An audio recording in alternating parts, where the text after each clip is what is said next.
please rise for the Pledge of Allegiance? Pledge allegiance to the flag of the United States of America and to the republic for which it stands, one nation, under God, indivisible, with liberty and justice for all. Hello and welcome to lovely Half Moon Bay on this December 11th for the Half Moon Bay Planning Commission meeting. Can I get a roll call, please?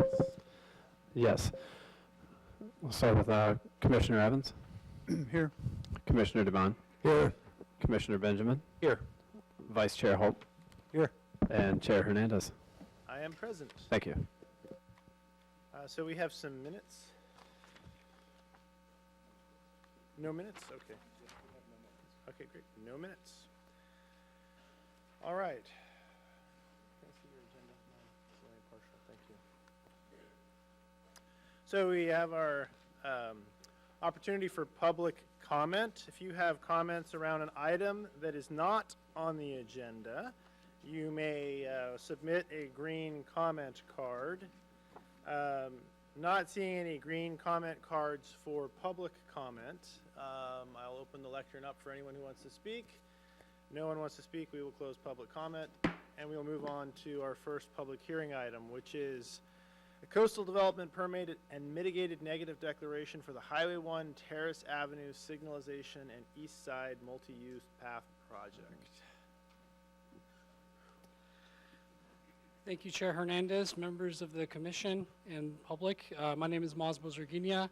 I'm the City Engineer with the City of Half Moon Bay, and I'm delighted to be here presenting this project to the community. To my left, I have Grant Goober, who is with FCS, our environmental consultant, Ray Razavi, our transportation engineer, and Doug Garrison, our senior planner. For tonight's meeting, we'll do a little, we'll be going over the project in a little bit, in small chunks. We'll talk a little bit about the project background, the proposed project, the environmental review, and then we'll get into the public hearing and get some more feedback. A little bit on the project background. So this project was brought together by multiple different items. So the 2009 Highway 1 corridor study, as well as many other governing documents that have been reviewed and presented in the past. Overall, the project is proposing a new traffic signal at Highway 1 and Terrace Avenue to provide east-west connection for bicyclists and pedestrians, as well as access to folks on the minor connections on Terrace.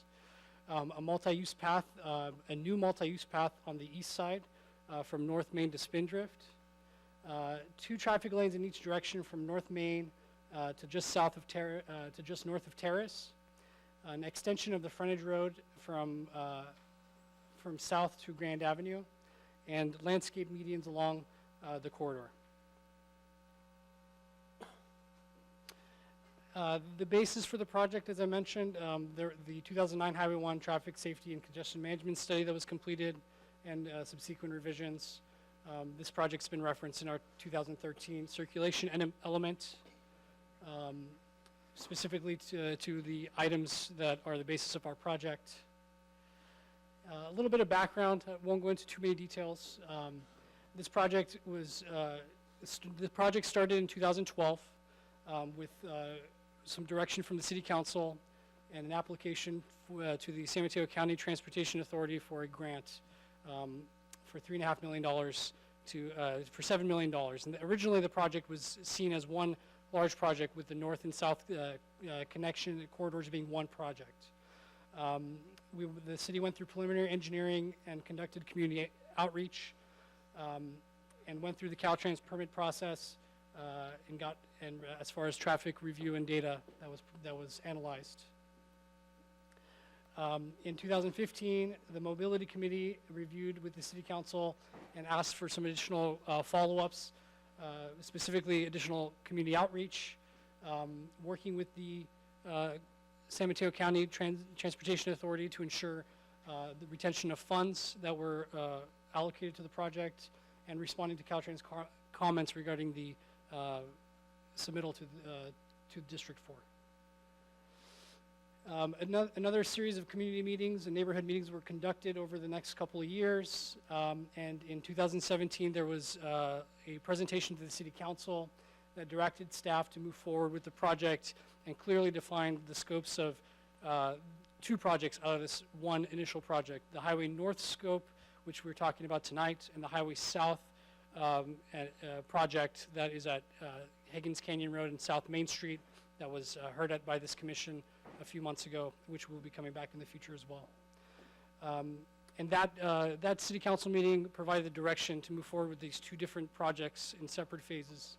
And tonight we're going to be talking about the Highway 1 North project in a little bit more detail. With that, I'd like to turn it over to Ray Rosavi, our transportation engineer, to explain the project details. Thank you, Ray.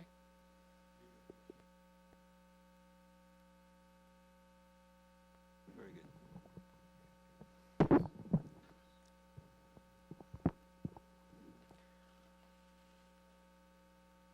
We go back to the big picture first and orient you to where the project starts and ends and what goes on between the beginning and the end of the project. This is basically the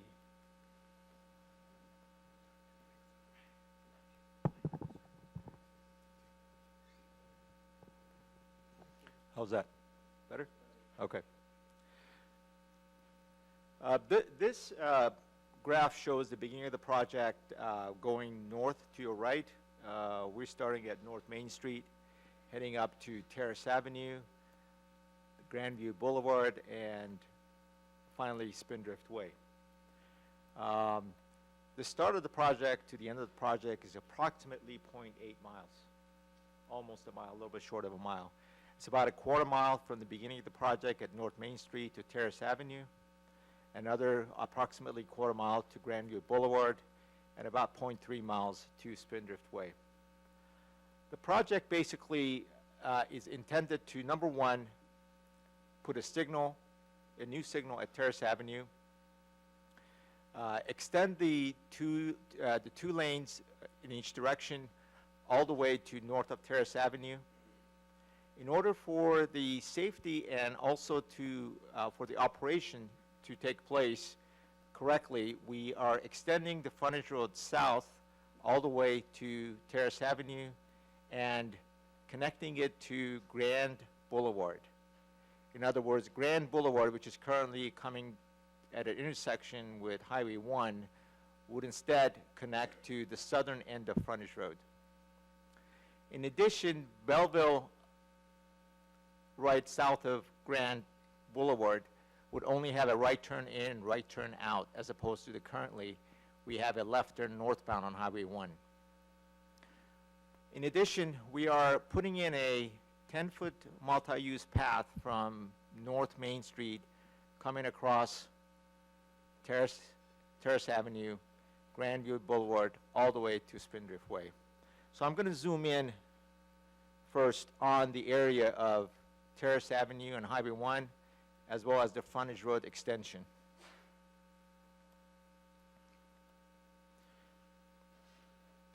Again, we're looking at Highway 1. To the right is north, 2 lanes in each direction, a new signal at Terrace Avenue. This is the frontage road that currently stops. This is the southern end of the frontage road. We're going to extend that to the new intersection with Terrace. Also extend it down to Grand Boulevard and disconnect Grand Boulevard from Highway 1. Ray, can I just, Doug, could you get the lights a little bit? It's a little difficult to follow the presentation.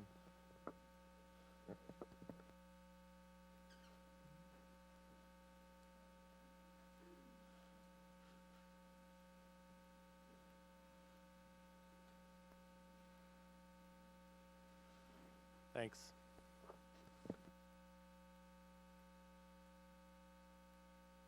So we got the Terrace Avenue new intersection with Highway 1, extension of frontage road that comes to Terrace Avenue from the north. We're going to extend frontage road south as well as connect it to Grand Boulevard. So the neighborhood now from Grand Boulevard, you can have access to the new intersection, is signalized and is easy to operate as opposed to coming directly to Highway 1. In addition, Belleville Boulevard, we only have gonna have a right turn in and right turn out.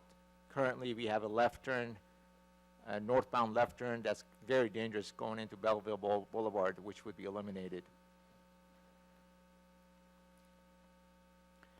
Going north, as you see the extension of, we're gonna have the new 10-foot multi-use path on the right side of the highway. That's the east side. Grandview Boulevard, per council's request, we eliminated the extension of the 2 lanes which used to go past Grandview Boulevard to stop short of Grandview, so people exiting Grandview Boulevard now only have to cross 1 northbound lane only. They will make a left turn going southbound, and they will get into their own lane. This is a new lane, the second lane that's going to be extended all the way to here. So the Grandview Boulevard, you make a left turn going towards downtown, you will end up in your own lane, which would extend all the way to Main Street now. There will be some modification of the Naomi Patrick, as you see on the west side. This is Naomi Patrick. It will be modified slightly because of the widening at some points. In addition, we will have bus stops that's going to be created within the new pavement area.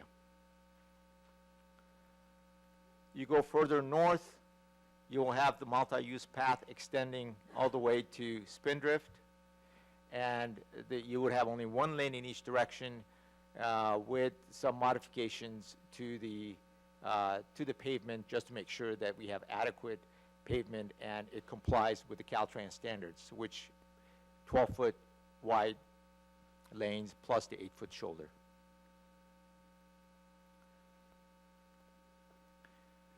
Taking some pictures of the area, especially on the east side. You're starting out with Main Street, as I showed on the base map. The Main Street, North Main Street and Highway 1, it's going north. On the right side, this is the existing right-of-way, Caltrans right-of-way, as you see by the poles. This is where we're going to put in the 10-foot path and a terrace wall that's going to be supporting the path. The terrace wall will be supporting the path. In some areas, it will be supporting the path and the widened roadway. This is what generally is going to look like. We haven't figured out the final design yet, so this could change a little bit. It might move a little bit to the right or a little bit to the left. But this is generally, this will be the 10-foot path, and this would be the terrace wall that would be supporting the path. You go a little further north, the same general idea. You have the multi-use path plus the retaining wall or the terrace wall.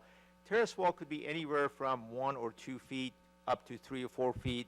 The maximum we expect would be 13 feet only in a short area, maybe about a 50-foot to 100-foot segment at the most.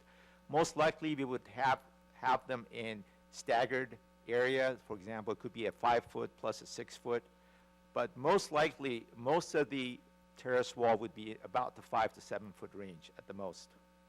At some areas close to terrace, as we're going to get closer, we're going now towards Silver Avenue and then terrace. This is the home right before Silver Avenue. This is probably the highest area that the retaining wall is going to be. And based on our expectations, it should not exceed 13 feet at the most, and will always be below the current level of the roadway. It will never go above the level of the roadway. You go north of Terrace Avenue, we have the city property, as you see on the east side. This is a very wide area of the shoulder, and it would be perfect for us to not to have a retaining wall or a terrace wall, and the path would just go right in this area. You would have an 8-foot shoulder, probably a separation, a guardrail, and then the path. If we can have a 5-foot separation, we will not need a guardrail. But if you have less than 5 feet of separation, we would need a guardrail to protect the multi-use path from any vehicles veering into the area. Now we're going near Keyhoe Avenue. This is probably the tightest area. You will have the waterway or the ditch on the right side, and we would have to create a sort of a terrace wall with a 10-foot path in order to be able to accommodate it. Probably we would put a guardrail between the path and the shoulder in this area. Going further north, this is the area that we have the willows. This is the riparian impact area. We're going to mitigate that with a mitigation of 4-to-1 ratio on the city property. The willow basically has kind of overgrown. It's kind of coming towards the shoulder in some of the areas, very close to the shoulder. So this will be basically cutting the willows back, creating the terrace wall, and putting the path on top of it. Further north towards Spindrift, there's more room here. It shouldn't be a problem to put in the path in, plus the terrace wall. The terrace wall will probably be short, anywhere from 2 to 5 feet at the most. And this is this is Spindrift Way, which is the end of the project. We would have the path here with a short retaining wall on the right side. As you see, these are the poles that are within the Caltrans right-of-way, so we have this much space available to us to put the 10-foot path and possibly a separation between the shoulder and the pathway.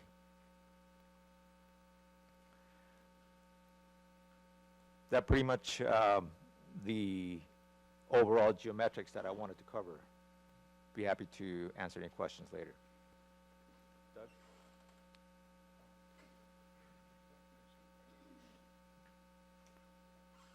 I'm not sure this mic, the light's going on and off, so we'll see. But for the CEQA portion of this, a couple of steps.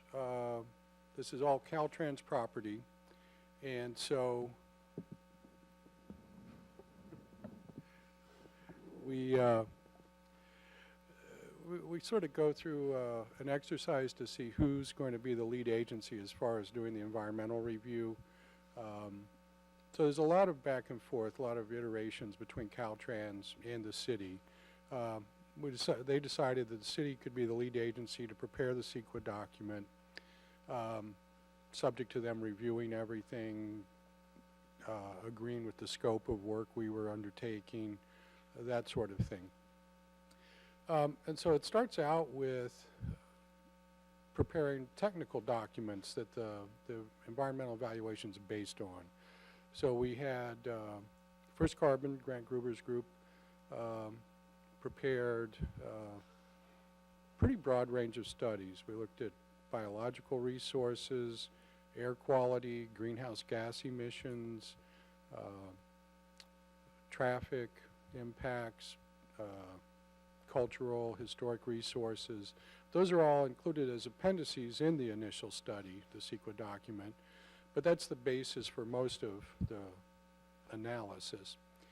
And so we looked at a full range of impact categories, and fortunately, because of the project design, a lot of these turned out to be no impact or less than significant, because most of the work's either taking place inside Highway 1 or on the shoulder that's already been, it's engineered fill, it's been disturbed over time. And so it really boiled down to just a handful of potential impacts, primarily biological resources. And we do have, because it's in the coastal area, there's some impacts that almost everybody has to deal with. Endangered species, you may have some scattered environmentally sensitive habitat area. So that's the focus of the analysis primarily. And the mitigation measures are not really extraordinary. They're fairly standard mitigation measures that we see in a lot of different projects. Putting up exclusionary fencing to keep red-legged frogs and San Francisco garter snakes from going into the construction area. The two areas where there are potentially some impacts, right at the Keyhoe watercourse, there will be some work going on right on the banks of the ditch on the east side of the highway. Those are temporary. It's just construction related. That area will be restored to essentially its original condition at the end of the project. As we go a little bit further north to that area that Ray showed where the willows have grown out basically to the edge of pavement, we do have to probably cut some of those down just to have room for the bicycle path. So we calculated a maximum square footage that would be damaged. And we've proposed 4-to-1 mitigation. City does have property nearby where we do have some obligations to do restoration work or to oversee that, and so it works well for us. We can do that mitigation on city property nearby. Another issue, some of this came up after the initial study was released. We received comments, people concerned about hydrology. Was it going to affect the water flow in the Keyhoe watercourse or increase erosion? And so we did make a couple of minor revisions to the text of the document, clarifying that we won't do anything that increases the water flow down Keyhoe. And with the restoration of the banks, we don't anticipate increase in erosion or sedimentation. Now, based on an assessment of the culvert that goes under Highway 1, we may have to do some work depending on what shape it's in, but it would be said if it was replaced, it would be the same size culvert. We're not changing the hydrology of it. We go through a little bit of a convoluted process here. We have a requirement when we prepare a biological resources assessment, but before we even start CEQA, we send that out to various resource agencies, and they have 45 days to review it. And so that goes to U.S. Fish and Wildlife Service, California Fish and Wildlife, the Regional Water Quality Control Board, Coastal Commission. We got virtually no comments on that. We did get one from Army Corps of Engineers that was sort of a boilerplate standard letter that said, be aware that you may have to apply for a permit, talk to us about it. So after that, we completed the initial study. That goes out for another 30 days of review. We've got very minimal comments. Those are all attached to the staff report, and our response to those comments are included. And again, resulted in a few minor revisions, but no new impacts or substantially more significant impacts, no modifications to the mitigation measures. So at this point, we've done all the analysis, we've done what we have to do from a procedural standpoint as far as putting out for the appropriate number of days with the appropriate noticing to receive comments. We've responded to the comments, and at this point we're ready to, move forward with the Planning Commission tonight. And just be aware that if this initial study mitigated negative declaration is adopted and the project's approved, we still have to go around and around with Caltrans a couple more times before we're done. But we do have we're confident it's a solid document.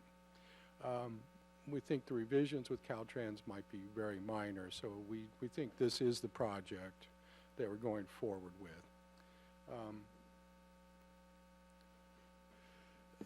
The next area where we sort of get into planning is it does require a coastal development permit, which is a little bit unusual. For the most part, state agencies don't have to get permits from local government. In the coastal zone, it's different. They have to get a coastal development permit, and the city of Half Moon Bay is designated as the agency to issue those and approve those. And so there are fairly extensive discussion and findings in the staff report and the resolution, things that we have to do to approve a coastal development permit. And essentially we have to just confirm that it's consistent with our general plan, the local coastal plan, the land use plan, and the zoning ordinance. So when we look at the circulation element of the general plan, most of these improvements are in that. They're stated as primary objectives, short-term objectives the city wants to accomplish, putting in the signal at Terrace, extending the frontage road to the south, putting in the east side multi-use path to connect up to future planned paths. So it works well with the general plan. When we get to the land use plan, the zoning ordinance, it's a little bit different because it's a state right-of-way, so we don't get into typical zoning questions about lot coverage and height. It focuses on broader issues. So for the land use plan, the focus is on protecting coastal resources, scenic resources of the hills, the coast, coastal access to recreation areas, protection of biological resources, environmentally sensitive habitat areas, and any cultural or historic resources. The zoning ordinance kind of overlaps in that it does have requirements for development in environmentally sensitive habitat area or adjacent to it. And I'd point out that trails are permitted uses in NESHA, as well as maintenance of roadways, that sort of thing. So we're consistent with the big picture requirements. On the biological question, you have to minimize the damage you might do, and if it's feasible, you have to restore it. And we've incorporated that into this project. So we are consistent with all of the major policy and regulatory documents that the city uses that we have to find that the project would be consistent with. And there's a lot of other sort of moving pieces that you're aware of. You know, we're updating the bicycle and pedestrian master plan. We're updating the parks plan. There's a lot of the local coastal plan we're updating. So there's a lot of moving pieces. And we do want to make sure that even if these things are not adopted yet, that this fits into the discussion we're having. And it works pretty well. Like I said, it's been in the general plan for quite a while in the transportation circulation element. Bicycle connections along the east side of Highway 1, and also a safe crossing so people could get to the coastal area, or been priorities for a long time. We don't see that changing. There is a stated desire of the community that we have a town boulevard feel to Highway 1 to Highway 92. We don't want a 6-lane expressway. We want nice landscaping, a place where people slow down a little bit and enjoy the view. And it doesn't change that. It does make things a lot safer, but it doesn't really change the character of it. So we think it is consistent with our policies, our regulations. Environmental impacts are all less than significant, or are easily mitigated to less than significant. So that concludes my end of it. I'm going to turn it back over to Engineering and Public Works. And again, I'm available for questions, and also Grant, who wrote the documents, is available later on. Thank you, Doug. So as far as the next steps for this project, so we are working on entering into the funding agreement with San Mateo County Transportation Authority for the funding for the construction of the project. We're going to, and then complete the final design and plans and specifications for the project, which will be subject to review by the Bicycle and Pedestrian Advisory Committee and other groups. And then ultimately obtain the Caltrans final permit of approval, and then move into the construction bidding and awarding phase. Anticipated start of construction is summer of 2020, and that'll be dependent on review with Caltrans and the going through the bidding process. With that, that concludes our staff presentation. Thank you very much. Thank you for the concise presentation. It's very thorough, though. Do we have questions from the Planning Commission? John?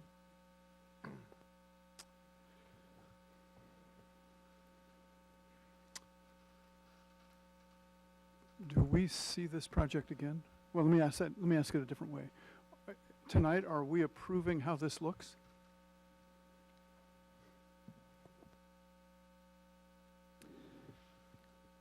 That's what we'd like you to do.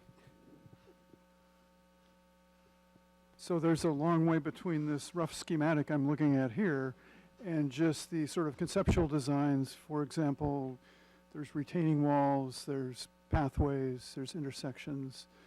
And so tonight we're signing off on how that looks, even though there's no real information of what that really is. The improvements that are being proposed, what you're voting on tonight is the essential, the confining pieces of this project. Now, the specifics as far as aesthetics and some of those other elements, those are still subject to review by Caltrans as well as other advisory committees.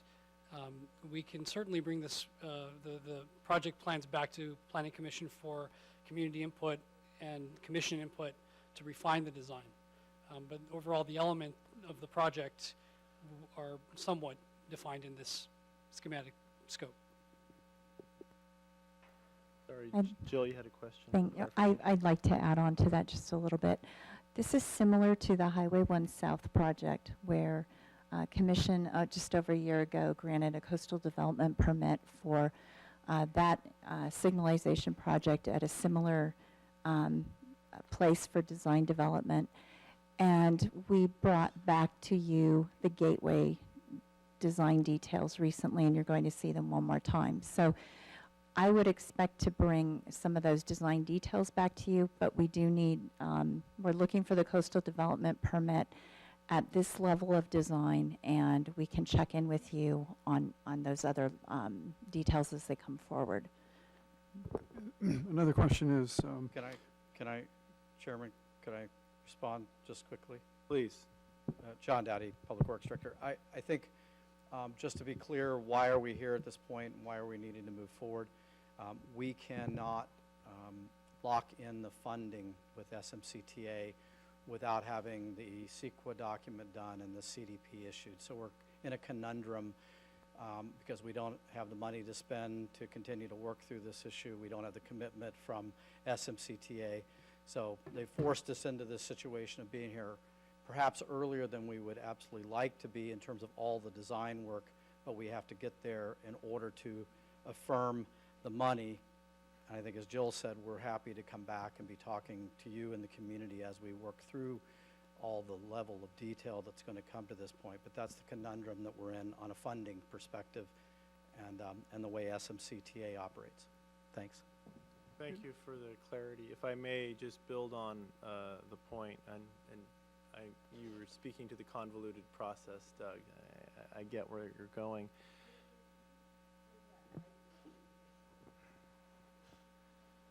It's always shocking when people say they can't hear me. In looking through the resolution, I was thinking about the resolution we did last year. I think we had a condition of approval that just required it go to the BPAC for consideration. And I wonder if, I don't see any language like that, and given that we're working with Caltrans, either the BPAC or the Planning Commission, is there anything to prevent us from having this come back to either the BPAC or the Planning Commission for design review? I know that was mentioned, but I don't see it as a condition of approval. Great, thank you. another question I had was, as this, on the east side, the multipurpose bicycle path approaches Spindrift, is the idea that if it ever happens that there's going to be 2 lanes in both directions all the way to Spindrift, will the design of the bicycle path accommodate that? No, it will not. It is not intended to increase the capacity, the width of the lanes beyond Spindrift. But my question is, when you design the bicycle path, would it prevent that happening in the future? I mean, I'm not saying it's going to happen or it's allowed, or I'm just... It wouldn't prevent it, but there would be some removal and reconstruction that would be required in order to do that. Thank you. Yeah. Let me piggyback on some of the items that were recently brought up. One is the bike path, pedestrian walkways. I just want to make sure that there are Caltrans standards. I think safety is a very big issue here. And even though we're narrowing some areas. I mean, I haven't heard exactly what will be done to ensure safety. Maybe you can amplify on that, and again, what the current standards are by Caltrans for this. Absolutely. The current standard for Caltrans for a multi-use path is a minimum 10-foot width.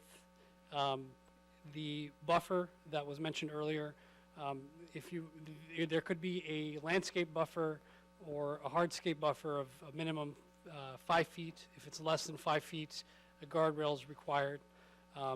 As we go through the design development for this project, we will be having several meetings with Caltrans functional units, and part of that is they have the traffic operations group and they have a bicycle and pedestrian safety group. And so they will be reviewing this, especially since it's on Caltrans right-of-way. They will be reviewing it to ensure compliance with Caltrans standards. Second question I have is shoulders. Right now, I often see cars pulled on the shoulders for either telephone calls or other things going north. Will we lose any shoulders in this process? We will be, as part of the requirements for Caltrans, we're required to keep an 8-foot shoulder, so that will be maintained as part of the project.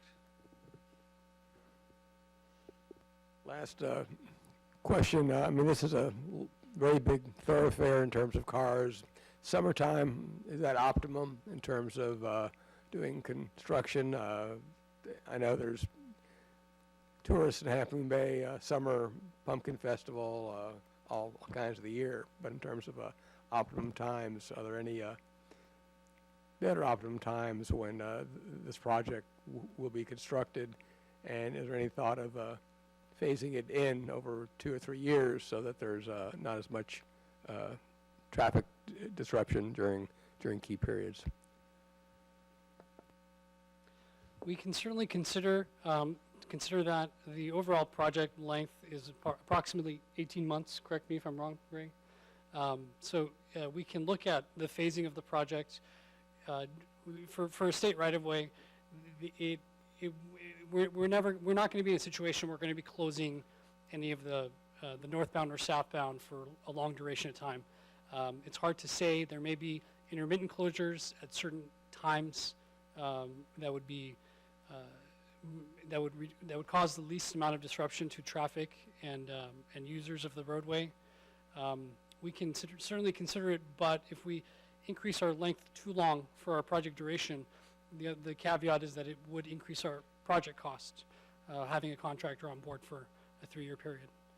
But certainly we would, certain holidays, pumpkin festival, certain times of the year there is a need to maintain our roadways, and we would be working around those times rather than trying to build during those moments. I would just add there is a mitigation measure in the CEQA document that requires the city to prepare a traffic management plan before they start work and to phase it and to think it through. So there is a legal mechanism that requires the city to do that. And as part of the design effort, constructability is going to be a big part of this project. And we're going to make sure that we have adequate resources that we could actually look at how we will construct this so the flow of traffic is continuous and disruption would be to a minimum. So we will put a big effort on the constructability once we get to the 65% before we issue the 95 and 100% plans. So we will look at that. We have to balance it, like Moss said, with the cost of the project. The longer it is per day, the contractor will charge us a minimum amount. So if you lengthen the project time, it would increase the cost. But within the constructability review, we can look at different ways of accommodating the traffic and making sure for, for example, the Pumpkin Festival or, for the summer rush that we will be in a position that accommodate the traffic both northbound and southbound through this section. Jimmy?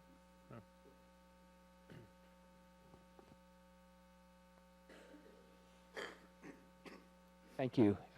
Good evening, Maz, Ray. Welcome to all of you. Nice to have you with us. I just want to mention in the record that Commissioner Damon wrote some insightful questions, and he got some insightful answers back from you. So members of the public may be interested in those. I think there were copies at the table, I'm guessing. And I had a number of questions that I also received answers for. I'm probably going to follow up on a couple of them, but one of them in particular that I wanted to try to understand follows up on the traffic plan comment that you made, which is in addition to the traffic plan during construction, the heavy levels of congestion on Highway 1 during peak periods, I think are sensitive enough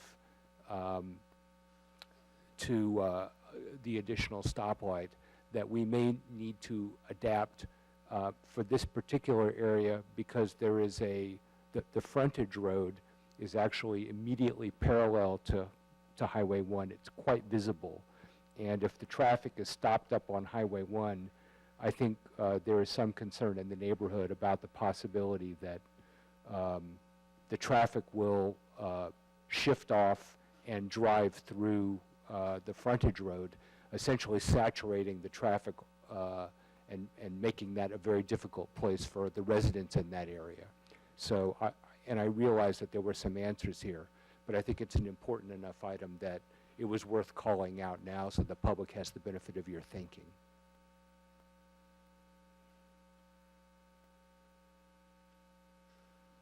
Could you restate your question? Okay, sorry, didn't mean to be that opaque. So southbound traffic on Highway 1 is going to be brought to a stop periodically because of the stoplight that we're putting in. During congested periods, the length of the queue that's waiting at that stoplight could get long. That area has a frontage road immediately west of Highway 1. Thank you for the map. Yeah, we can get there. And that frontage road might be seen as a cut-through alternative for southbound traffic. And I believe that the members of the public have some interest in that question. And although you addressed it briefly in your answers to my questions, I thought it was worthwhile to raise it now so they have the benefit of that. And if they want to follow up, they'll have that to work off of. Does that clarify? Yes, thank you. You bet. Thank you, Commissioner Benjamin. Yes, that was a topic of conversation that was brought up. Although our traffic analysis that was completed does not show that as a particular concern, we have heard from folks, there's been part of the comments that we've received regarding the potential for cut-through traffic on the frontage roads.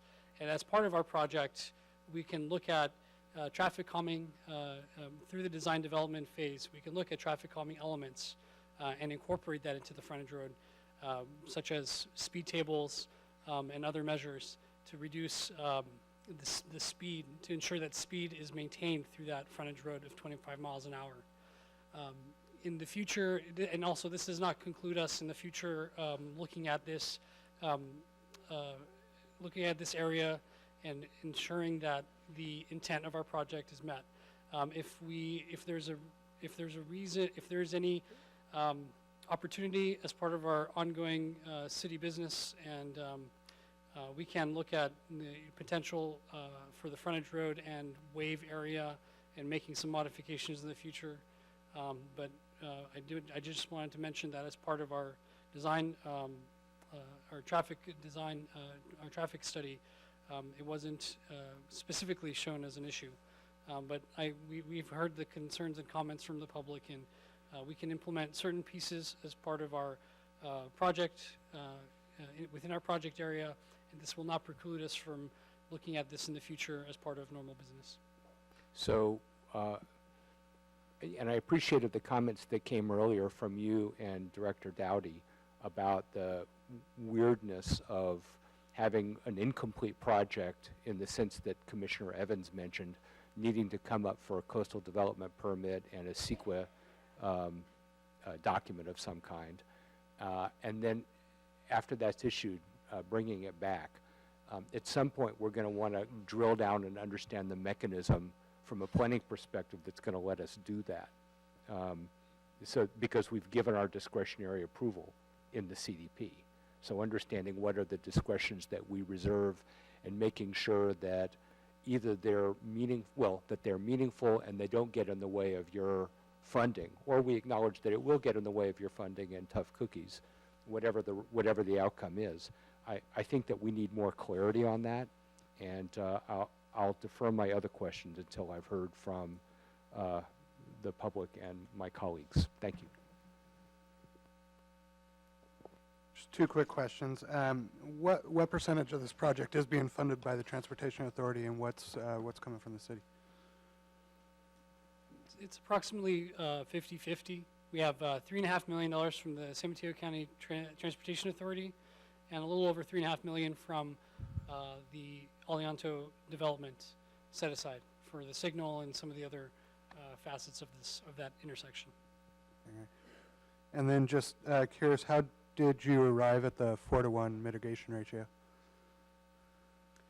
I believe that's, I'll let Doug answer that one. But essentially, we've been working with the Coastal Commission as we're going through our land use plan update, and the Coastal Commission actually has a document that provides guidance for preparing a local land use plan, general plan, that sort of thing. And so we took it from the Coastal Commission document. We'd sort of kicked around 1-to-1, 2-to-1, and 4-to-1 was essentially what they were looking for in that published guidance document.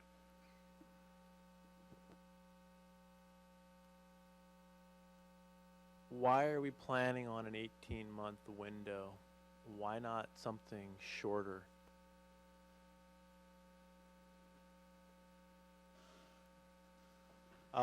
The 18-month window is probably the maximum amount of time we need.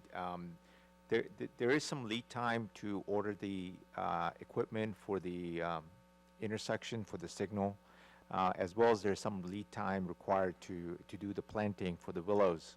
So the 18 months may not be active construction. This is how long the contractor would be on site, not necessarily working on the mainline construction. It could be some planting, it could be some landscaping, etc. So we are hoping that the construction will actually be much less than that. The actual contractor on site being paving or doing the retaining walls. We are hoping that 12 months would be sufficient, but the additional 6 months would be for ordering material and for doing the landscaping and other auxiliary construction needs to be done. Our community's #1 expressed concern is mitigating traffic. And so I ask, as you think through this process, please bear in mind, this is the choke point, north to south in the city, so please consider that as we move forward. I had some concerns about the traffic light. Right now, when you get to Bellevue, it's what I'll call a convenient U-turn point on Highway 1. Will you have a U-turn designed into the light? Will you be able to do a U-turn at the traffic light? Is that your plan? Because otherwise, you don't have a place to make a U-turn.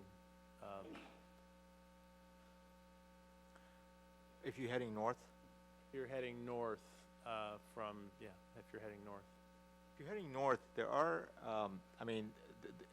if I'm driving and I'm heading north, I would come up to, for example,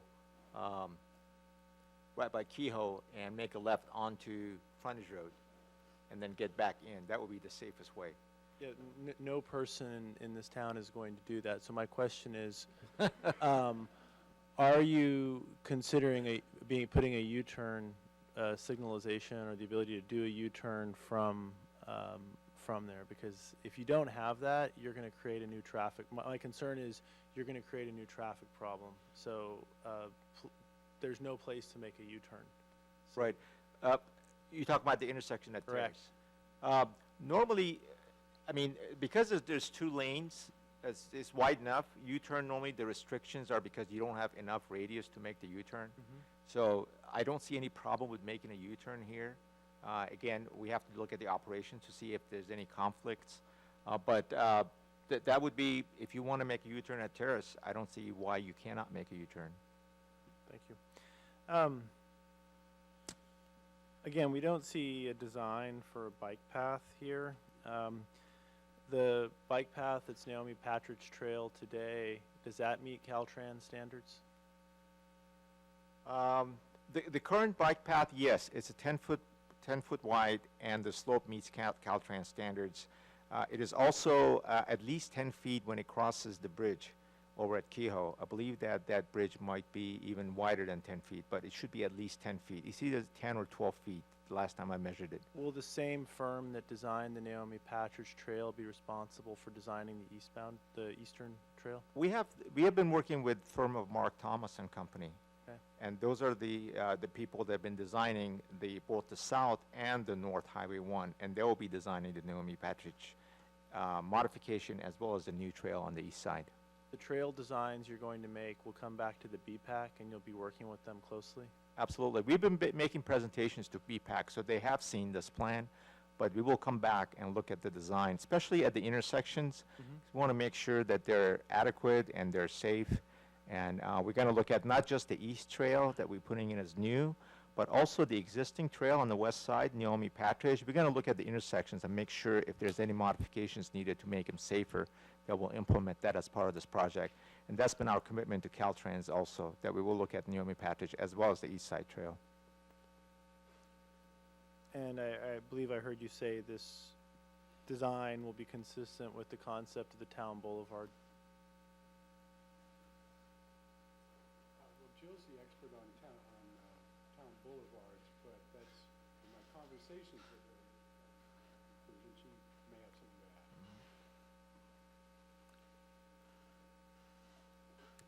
add. And take advantage of this moment just to acknowledge a couple of the big picture components of this project. One is the consistency with the town boulevard, the idea that this improvement is not increasing capacity, but improving flow and safety and a sense of place and comfort and connectivity for Half Moon Bay. And in fact, it actually provides much safer access for all modes for 6 neighborhoods. This is a really big deal project. So I know you know that, but I hope everyone in the room understands that there's going to be improvements, in particular for the 2 neighborhoods we haven't been able to really connect to, Grandview and Sea Haven. So, thank you. Very good. Through the chair? Yes. Thank you.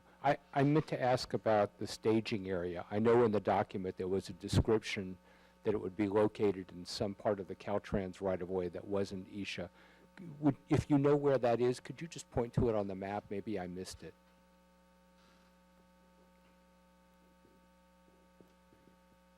So what we normally do for staging is there is no requirement for us to tell the contractor where they should stage the project. But within the whole Caltrans right-of-way, which basically includes the highway itself, all the way to those poles that I showed you on the west side, as well as the frontage road, this is all Caltrans right-of-way. So within Caltrans right-of-way, within the project area, the contractor may decide to stage the material at certain points or areas that are existing grass that's being mowed currently by Caltrans. They're not riparian area. It could be used for staging. In addition, the contractor may also purchase other properties or lease other properties that they could use for staging. So as part of this project, we have indicated that within the Caltrans area that is not a riparian or anything that's biologically significant, the contractor may use as staging. And that includes the areas between the frontage road and the highway, which is, there's some grass areas that could be used. I see. Okay, thank you. I'm going to have more to say about that later.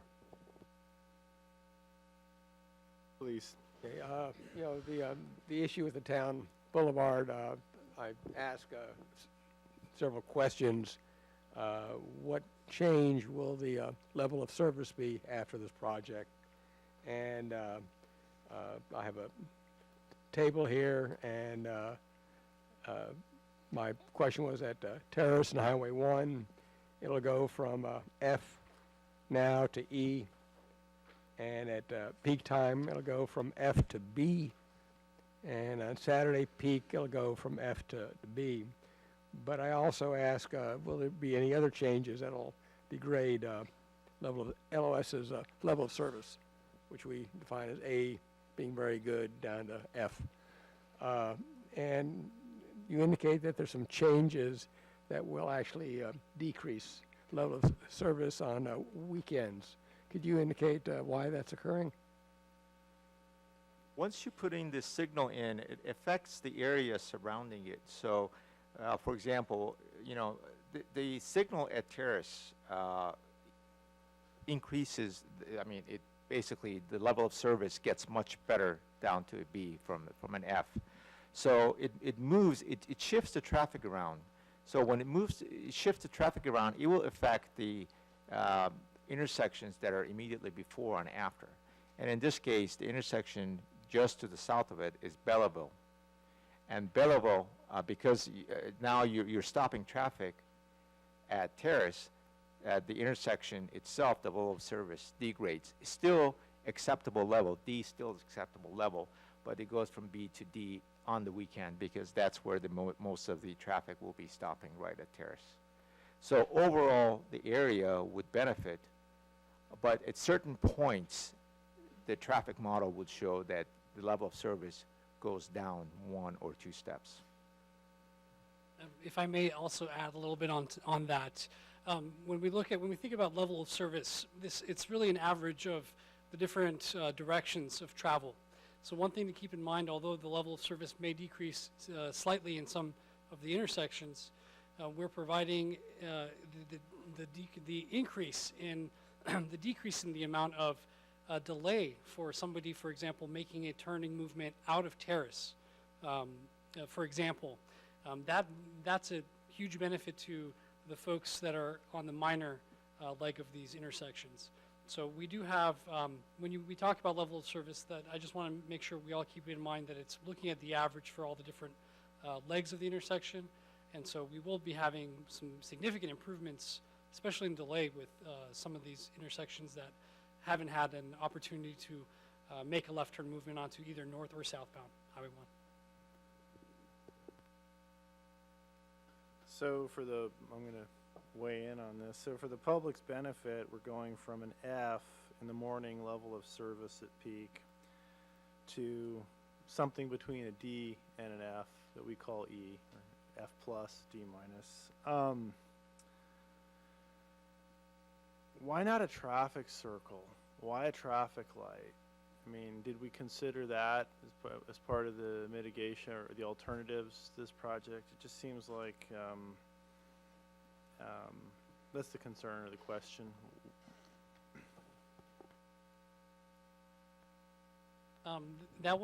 Actually, it was part of the consideration early on in the process. Unfortunately, when we looked at the existing congestion on the southbound direction and Terrace, if the intersection is converted to a roundabout, the movements through the intersection actually break down on the southbound as a result of southbound congestion. And so the proximity to the signalized intersection and some of the other metrics, geometrics in the area, actually would make it worse with the traffic circle, with a roundabout in this particular application.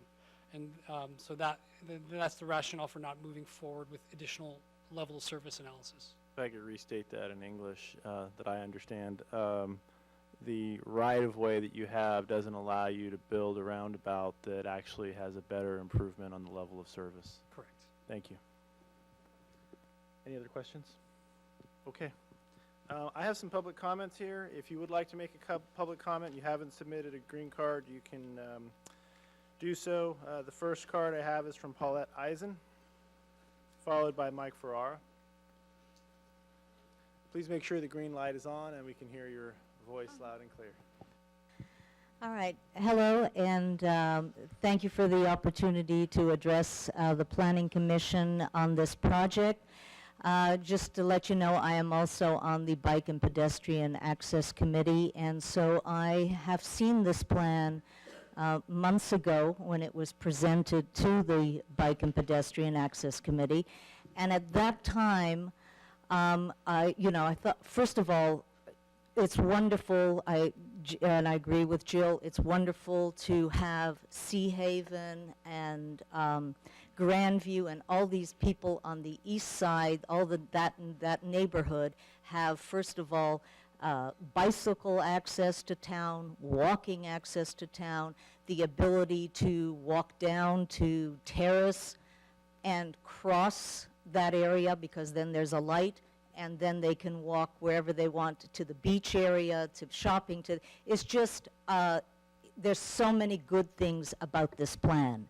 However, there is one portion of this plan especially that had me disturbed from day one, and I brought it to the attention of staff, but sadly, it is not really being addressed in a formal way that would satisfy me. I can't imagine what kind of a traffic study would not acknowledge and see that frontage road is going to become a new thoroughfare, as it is parallel, as we've said, it's parallel to Highway 1. There's an entrance at Wave. If you're coming south on Highway 1, you are going to take, if you see a whole bunch of cars, you are going to take that Wave entrance and you're going to drive all the way down to Terrace and then get back on Highway 1. That is going to happen. There's no ifs, ands, or buts about it. It needs to be addressed. We need to find a way for that not to become a thoroughfare. It creates a much more dangerous situation for all the Casa del Mar neighborhood. It makes our access now extremely difficult. When I first moved here to Half Moon Bay, I was able to make a right turn on Highway 1 without a problem. Now I wait, and there have been many times where it's really difficult. Now I'm looking at the same thing even closer to my home on frontage road. That's unacceptable, and I do think that this needs to be addressed directly before this plan can really go forward. In other words, I'm asking the commissioners to make sure that it is formally addressed and not kicked down the road like a can, kicked down the road. We'll get to it maybe in the future, because unfortunately this town has a history of that future being a very, very long time away. Thank you. Thank you for your comments. Mike Farrar, followed by Jerry Steinberg, sorry. Good evening, Chair Hernandez and staff. In 2006, there was a plan somewhat similar to this, did not have the East Side Trail, did not go quite as far north, and we did a actual draft EIR in 2006 that the staff in 2006, I think, lost the electronic version of it. I happened to find one at home. Now, one of the things that's interesting in here is that it does do some wetland delineation on the Beechwood frontage and on the median between the frontage road and the highway. And so I just bring this to your attention in that it's it might increase the amount of mitigation that you might want to do if you take this into consideration. So I'll just submit the pile to whoever wants it. Anybody want it?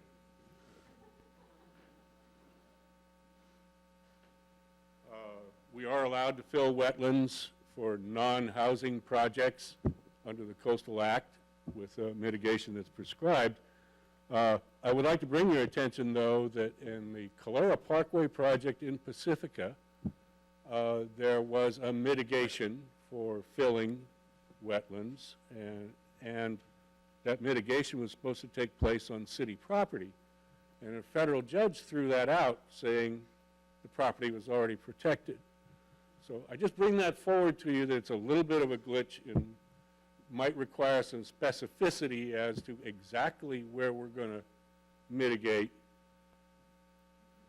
in a not protected area. I agree completely with the prior speaker. I see people racing down the frontage road now, and the chances for that becoming more of a problem with this project is very clear and present. With I am very concerned about the business about staging area. It's been a long time problematic thing in our permits on the coast, in which we tend to forget or overlook the need for a staging area, and then bad things happen somewhere in an unpermitted fashion. That's why a lot of the city land over by the sewer plant has been ruined. It wasn't part of the permit, but the contractors just went in there and ruined the land with the staging area. So it's important to know where this is going to be. I don't see any place on the right-of-way to stage for a project of this magnitude. I think you really do need to know where that's going to be and what environmental consequences there are. Thank you. Thank you, former Mayor Mike Farrar, and thank you, Ray, for your valor in taking that pile of documents on. The next speaker is Jerry Steinberg, followed by Patricia Hartney.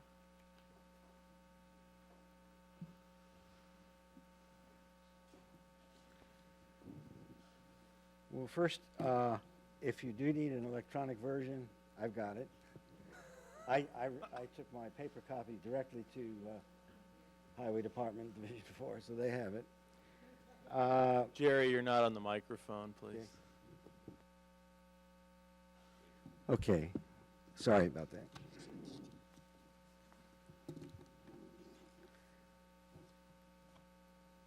After two previous attempts to resolve the safety issues in the Highway 1 North project, the current presentation has progressed and appears to require, but still appears to require, additional efforts for most successful completion.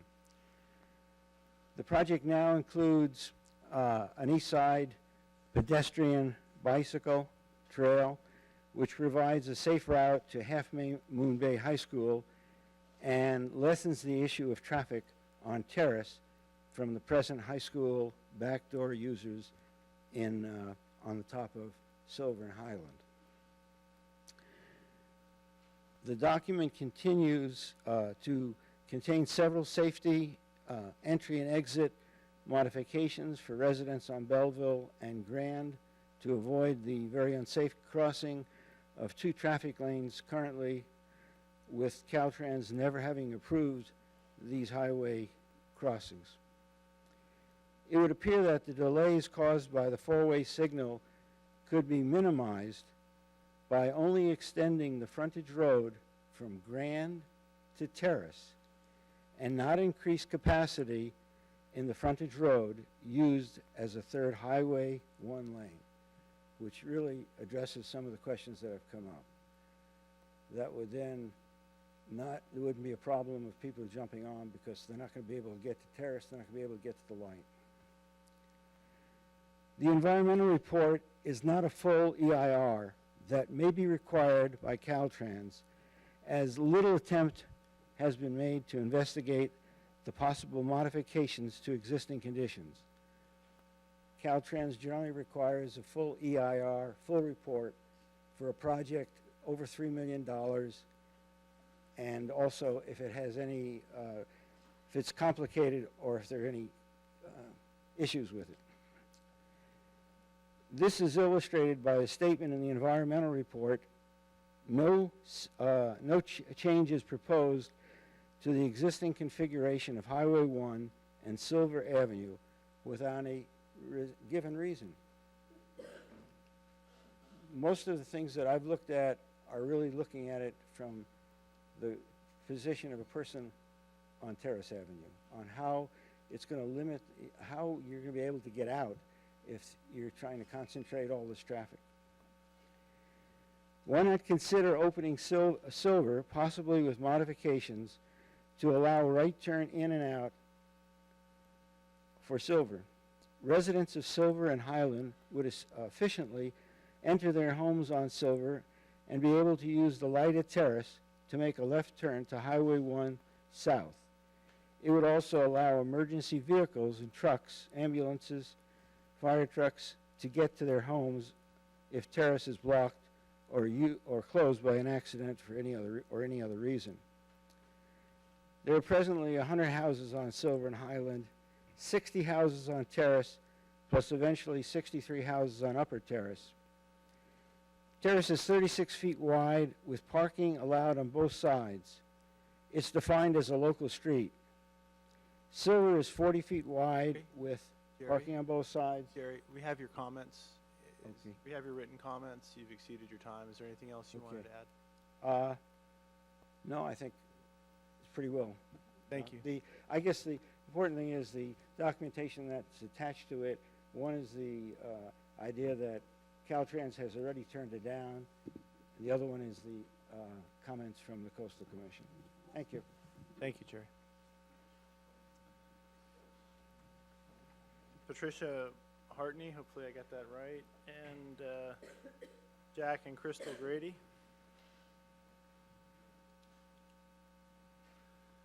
We have a number of cards that are still coming in, so I will ask if you support comments that were previously made. You can just tell us that you support previous speakers' comments, but please. Right. Okay, hi. Good evening. My name is Patricia Hartney. I live on the frontage road in Casa del Mar. I've lived there since 1982, so I've seen lots of changes. I feel lucky that I have a view of Highway 1 and the beautiful hills to the east. But one thing I do notice, and I anticipate when this project takes place, is an increased use of the frontage road as a detour to get back onto Highway 1 and to avoid the backup of the traffic from the lighted terrace, the proposed lighted terrace. People now, on like a Sunday, will speed down frontage road and come to a screeching halt at the corner, or not, and just ease out into the traffic. So we can anticipate this will definitely happen if this proposal goes forward.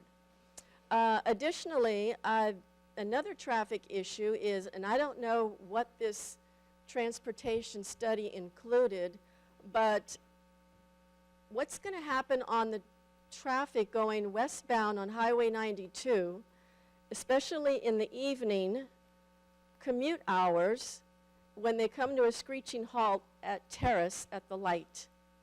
I'm no longer a commuter. I no longer work. However, when the light at Frenchman's Creek went in, it was an immediate and sudden impact on the traffic.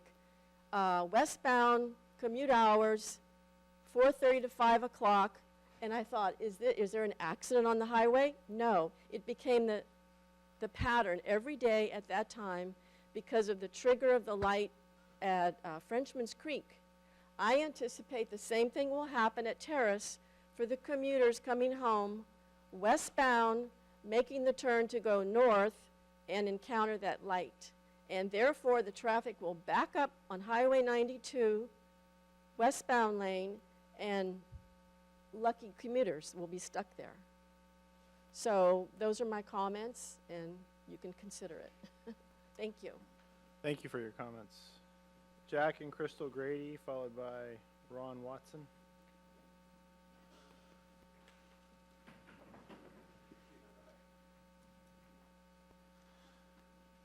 If you're speaking together, you still only get 3 minutes.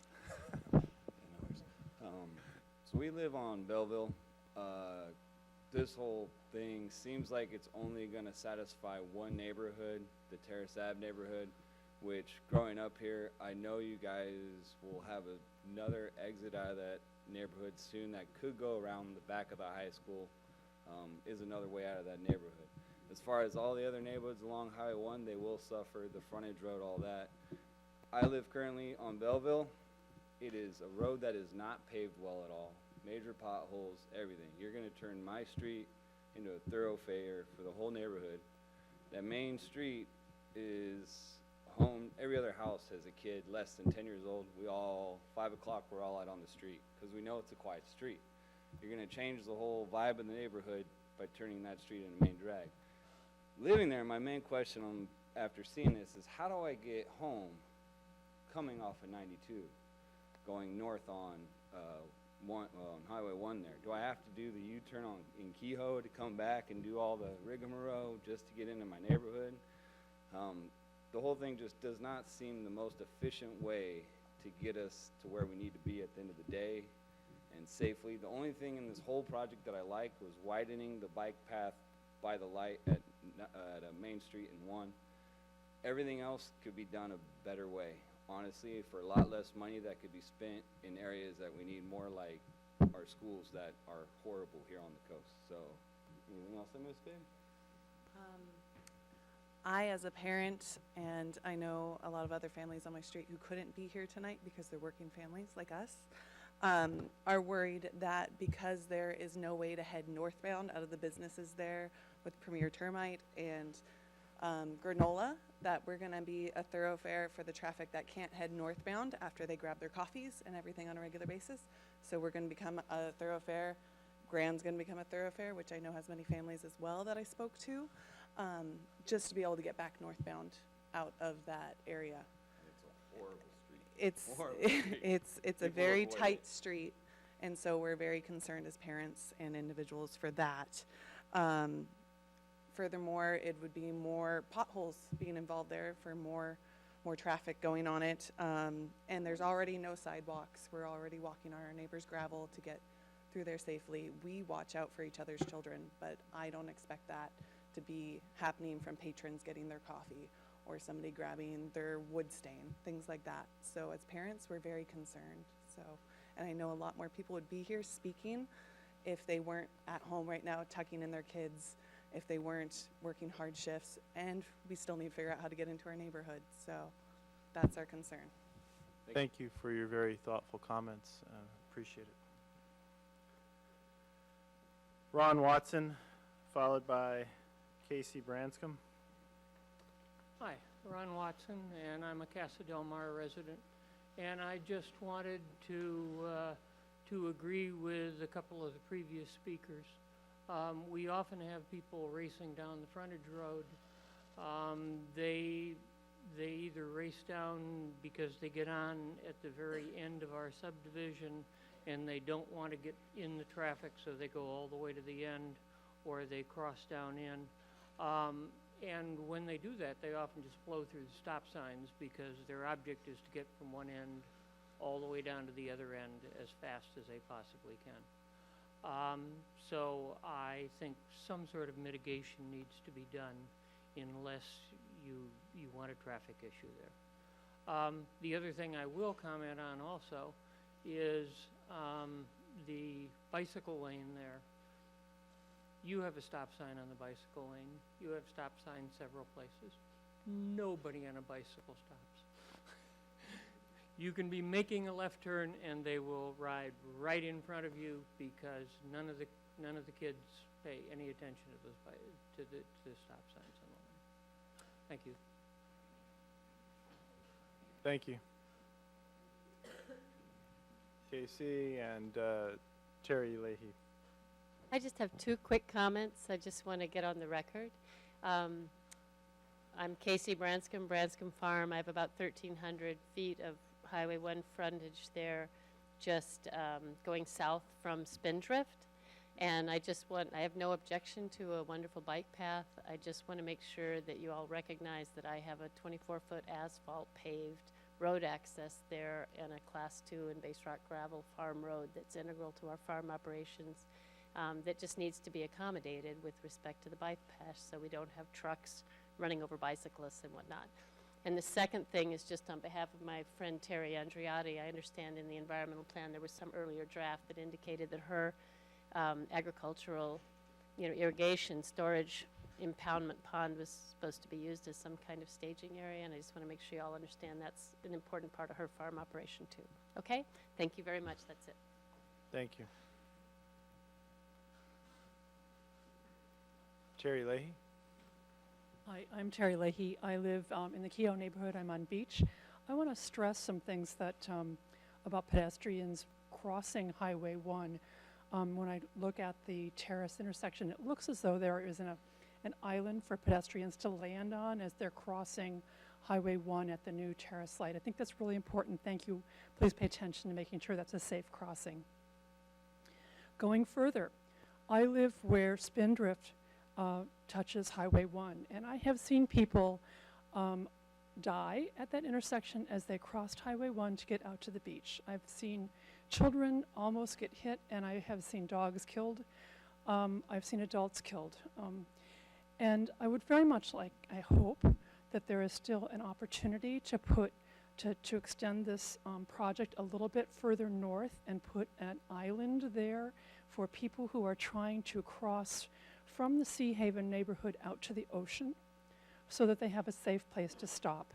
And if that's, it strikes me that putting that on the north side of the road would be least impactful and most safe for pedestrians. But the traffic engineers would perhaps have a better view of that.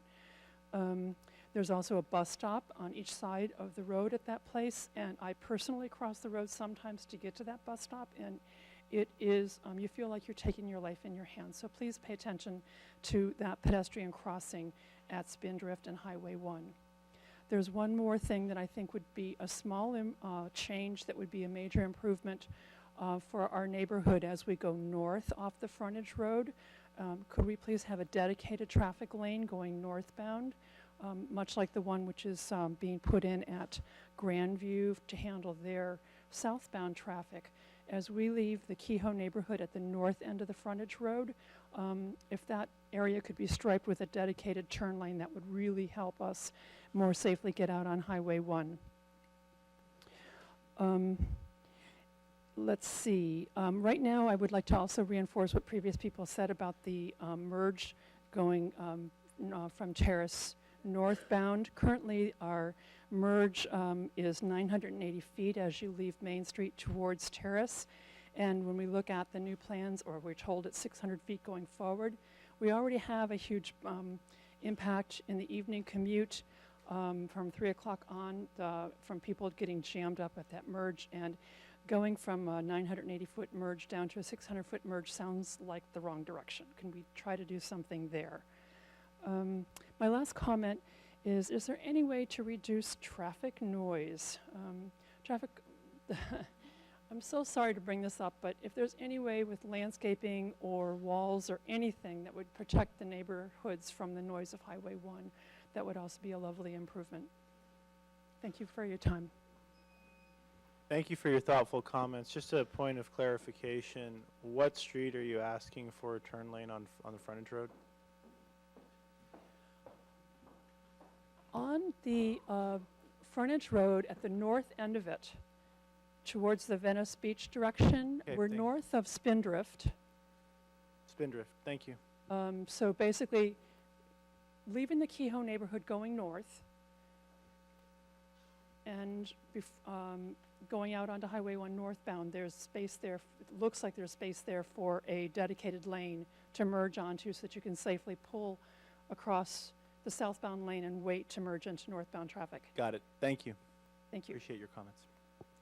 I want to also just thank everybody for their comments. I have no more comment cards here. Excuse me, please. I have no more comment cards here. Safety is of paramount concern to everybody here, and I just want to acknowledge all the comments with respect to safety, noise, and nuisances that arise from this project. We take them all very seriously. I'm going to close public comment. I'm going to bring it back to the commission for discussion. You want to start on this end, Jimmy? Sure, I'll start. So, yeah, a lot of good comments. I want to pick up on some of the questions that I heard in the public and try to get clarification on your thinking about this. I heard the folks who expressed concerns about traffic on the frontage road, and I heard a reaction of a potential response with respect to speed tables or other traffic calming devices. I believe those would have the effect of changing the speed of the traffic. I'm not sure that they would have an effect in changing the volume of traffic. And I wonder if maybe I'm wrong about that, but I'd like to understand that. I'm not asking for a hip shot on, unless it's easy and we know the answer. But I think that it bears thinking. In particular, if the traffic saturates on the frontage road and we get to something approaching gridlock parallel to the southbound lane of Highway 1 in more or less, anytime it's faster to go on the frontage road, even if you're moving slowly but faster than gridlock traffic on Highway 1, it seems plausible to me that folks would use the frontage road that way. And they may be driving at a safe speed and they may hit the stop sign and obey it, but they still are going to be a lot of cars, is my potential concern. And I'm trying to understand whether there's a contingency that we could envision that would address that concern. So that's a question. Okay. Yeah, I think there's a number of us who share that concern. Are there other questions or comments or yeah, but I just want to try to keep the focus one at a time, and I think that's a good place to start. I mean, I recognize the sort of chicken and egg problem that we're at with this project. I don't see a project in front of me that really deals with a lot of these safety concerns. So I share your concern about the frontage road. How do you access Bellevue? These types of things. I think they're. I mean, the challenge in the fight. I'm confident that our team wants to address these concerns, and I'm trying to understand in parallel how we can reconcile that we'll get an answer, but that our conversations with Caltrans is going to let us resolve the answer in a way that doesn't force you to choose between resolving the problem and giving up Caltrans' contribution to the project. So let me take that on. Point of order with Jill.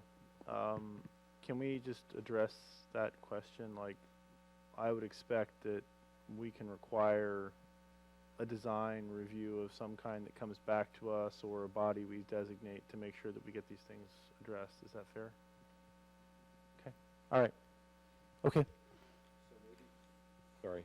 So maybe we can hear more about that if others want to elaborate before we get a staff response on the specifics of how to address the volume, as opposed to what I hear is a reasonable response with respect to traffic velocity. Mm-hmm. I'm all ears for that. Should we go there, or do you want more questions? I don't know if city staff wants to jump in on this or defer to a future date. Let me ask a point of information. So here we're approving a project at Highway 1. The service road, it's not Caltrine Highway, is it? Is it Half Moon Bay Road? And tell me who has control over that. If, for example, they want to cut off the ingress and egress on the north side of this past Wave Avenue so the cars can't turn in. I mean, is that an option down the road, just for example? So who would be involved in that process, for example? Thank you for your comments, everyone. I will attempt to respond to this particular piece, and we'll continue going and talking about the numerous comments that were brought up tonight. With regards to volume versus speed, generally the cut-through thoroughfare is attractive when it's a quick access, when somebody can pull off the freeway, get on frontage road, and get down to the signalized intersection and get back on Highway 1, bypassing that traffic. By implementing traffic calming measures, it is a deterrent for folks utilizing that as a bypass, in a way reduce the amount of volume that would be on that particular section of roadway. With regards to the ownership, I wanted to mention that frontage road is actually in the Caltrans right-of-way, so any changes and modifications would be subject to their review and approval. As far as looking at the intersection of Wave and Frontage Road and Highway 1 at the northern end, although it's technically outside of our scope of work, there is no reason the city cannot look at this as part of ongoing city business and analyzing that intersection at a later date. And if the commission wanted to have, we're going to be coming back. Staff will be bringing this item back to this body, Bicycle and Pedestrian Advisory Committee, at different stages. But we can also look at coming back and looking at after construction, how does this look? And we can have it as a condition of our CDP to come back and present more information on the existing condition, which would be the project at that point. And just to follow up on your last statement, in addition to getting a report of what's proposed, would it be how would you feel about a condition that said we reserve the discretion to change it, as opposed to just telling us what it's going to be? The intent would be to come and have present our findings and have a conversation and make any necessary steps as we see fit. So whether yeah, I appreciate that. So, and I probably should have prefaced my questions by saying you have a really hard job. And I appreciate the effort that you're making to try to accommodate a lot of different perspectives. Should I go to a different question, or do you want to stay with that? Does anybody else want to talk about the frontage roads? I think we're good. You want to move on to the next one? Why don't we rotate? Sure. I get tired of my voice. Or you can build on what he's talking about. It's up to you.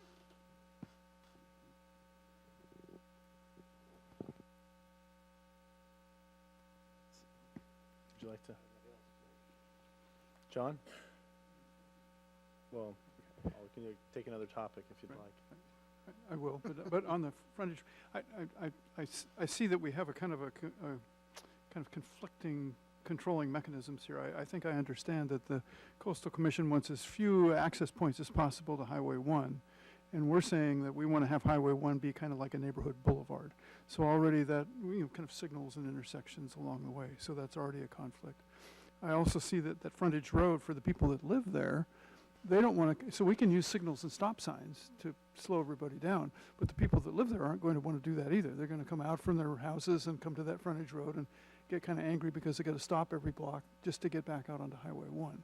So I think it ultimately there will be a lot more study that needs to happen to really resolve that bigger issue, and it's not even sure it's solvable other than continually working with it. A question I would like to bring up is that coming on the bicycle trail and the multi-use trail coming north from Main Street to Silver Avenue, I know that you have a grade differential issue there when you're trying to make a 10-foot wide trail.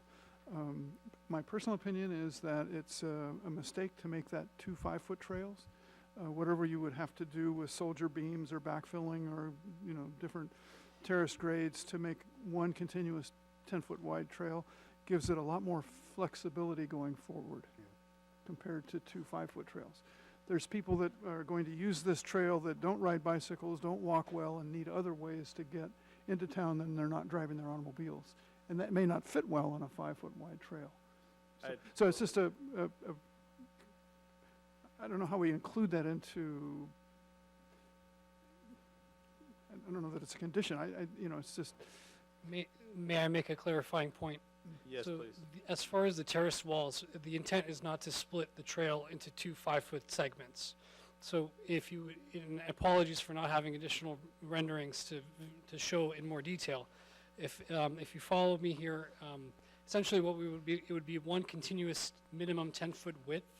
Now the pathway may be sitting 4 feet below the highway at that location, but I agreed. It's for folks passing, it is not advisable, and nor is it within Caltrans standards to split the pathway into 2 5-foot width segments.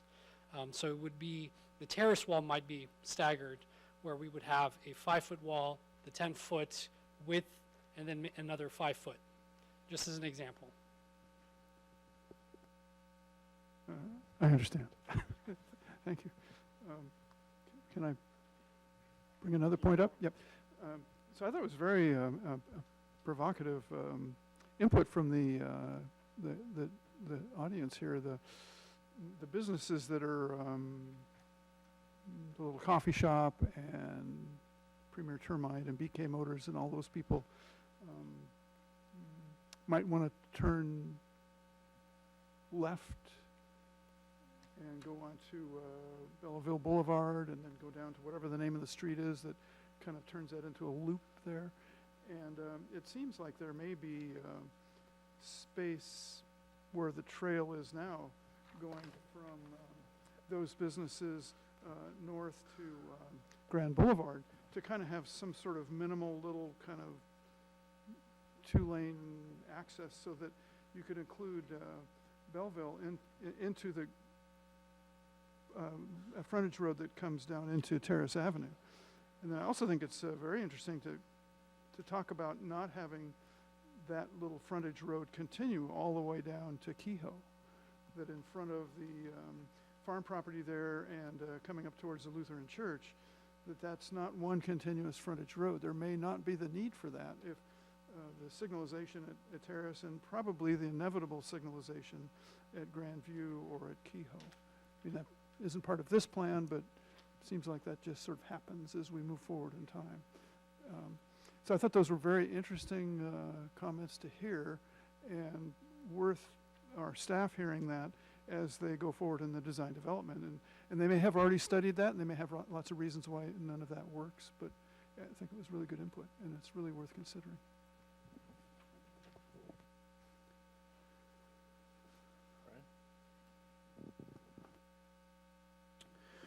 Well, yeah, I share the concerns. I think I agree with John's comments regarding the potential for Belleville. I guess on the positive side, Belleville kind of has already traffic calming all along it, just in terms of potholes and everything else.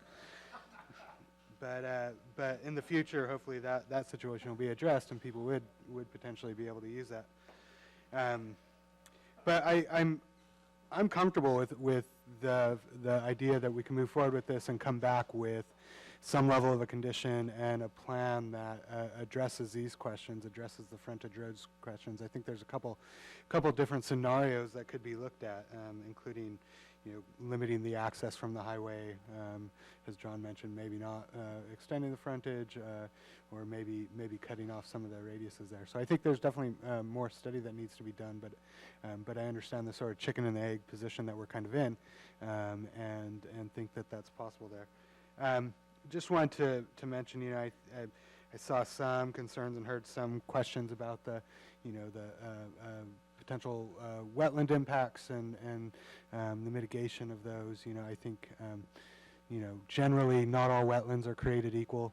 I think potential to provide for a good mitigation site and addresses any of my concerns regarding any of the wetland impacts, and I think just the potential to provide non-motorized access to the east side neighborhoods is really important, and not losing sight of the fact that we would be reducing the level of service impacts at these intersections from improving it from F to B. So the idea, the backup may not be what we necessarily feel, because the flow of the traffic is going to be better. So it might be preferable to just stay on that highway. So those are my major comments. I'm willing to entertain any additional language that's needed as far as what needs to come back on this, but comfortable moving forward. I'm supportive of moving forward, provided we get a final review of some kind, or a final draft review, I guess, final design review of some kind, so we have a chance to make sure these concerns are addressed. I agree with my fellow commissioners. You do have a difficult job here. This is a tricky intersection with a long, storied history to it, and unfortunately, its fair share of tragedy. couple of concerns that I want to make sure we address as we look forward on this. Number one, I do want to make sure that the grade with respect to 780 Frenchman's Creek or the Branscombe Farm, that we just take a look at that and we make sure that we understand the concern that's being expressed around access, impact to horse trailers, things like that, getting on and off to that property. I don't want that to get lost in the shuffle here. I am exceptionally concerned about racing down frontage roads. I've seen it on a busy weekend. You get a lot of that here. I'm probably one of Les and I are, and actually at least three of us are pretty frequent users of the Naomi Patridge Trail on this commission, especially in that area, on bikes, running. It's not a very good design. Just put it out there. We've had many public comments about the poor quality of the design. It's not designed for pedestrians. It's not well thought out. It's not protected. So whatever we can do to learn from the mistakes there, and the BPAC's probably got a lot of feedback around that. I'm sure you've heard some of that, but there's a great deal that could be done to protect pedestrians and bikes on both sides of the road as we move forward. So I want to make sure we deal with that. I'd consider a raised berm if you can get away with that to help with some of the protection. You know, I know there's concerns about the scenic aspect of Highway 1, but there's things we can do to plant trees, put berms there that you know, don't block the view to the ocean, but help deal with noise. Those are natural ways of addressing some of the concerns that have been raised. Agree with John's comments about the width of the path. I am a little concerned about a bike path that has anywhere from a 5 to 15 foot drop, is what I heard. So if you think about how are you going to make a bell or some kind of mechanism to keep kids from tottering off the edge, I'm sure you're going to have fencing, but just having dealt with children and dogs and whatnot on that path, I can tell you if you do it on the other side, you're going to have concern. I'd be concerned about how you're going to deal with people tottering off the edge. I'm really grateful that traffic light was put in at Poplar and Highway 1. It took about 2.5 years to get the synchronization for pedestrians and that light sorted out. So whatever comes back to this commission needs to have a plan around how you're going to synchronize the light, make sure you've got the right equipment installed in the light. It's unacceptable to do that type of development, that intersection, without having thought through clearly exactly how you're going to deal with pedestrian synchronization, morning traffic patterns, and things like that.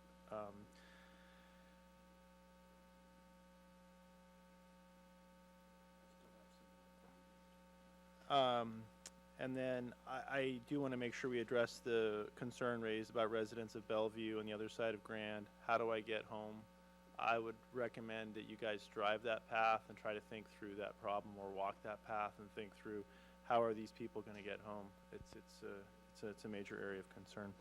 Those are my major questions. I think that's everything for me. Jimmy? Okay, well, I hope you don't get tired of my voice. I bet you say that to all your planning commissioners. I appreciate your comment about maintaining the access to Branscombe Farms. I think that's a well-taken point that slid under the radar, so thank you for raising it. I also noted Ms. Branscombe's comment about the potential concern of staging or some other impact to the impoundment. And of course, even if the staging area activity isn't physically on the impoundment, you know, there's water quality issues if the equipment's being maintained in that area. There's vibrations and the potential for that to have an impact on the firmness of the impoundment walls.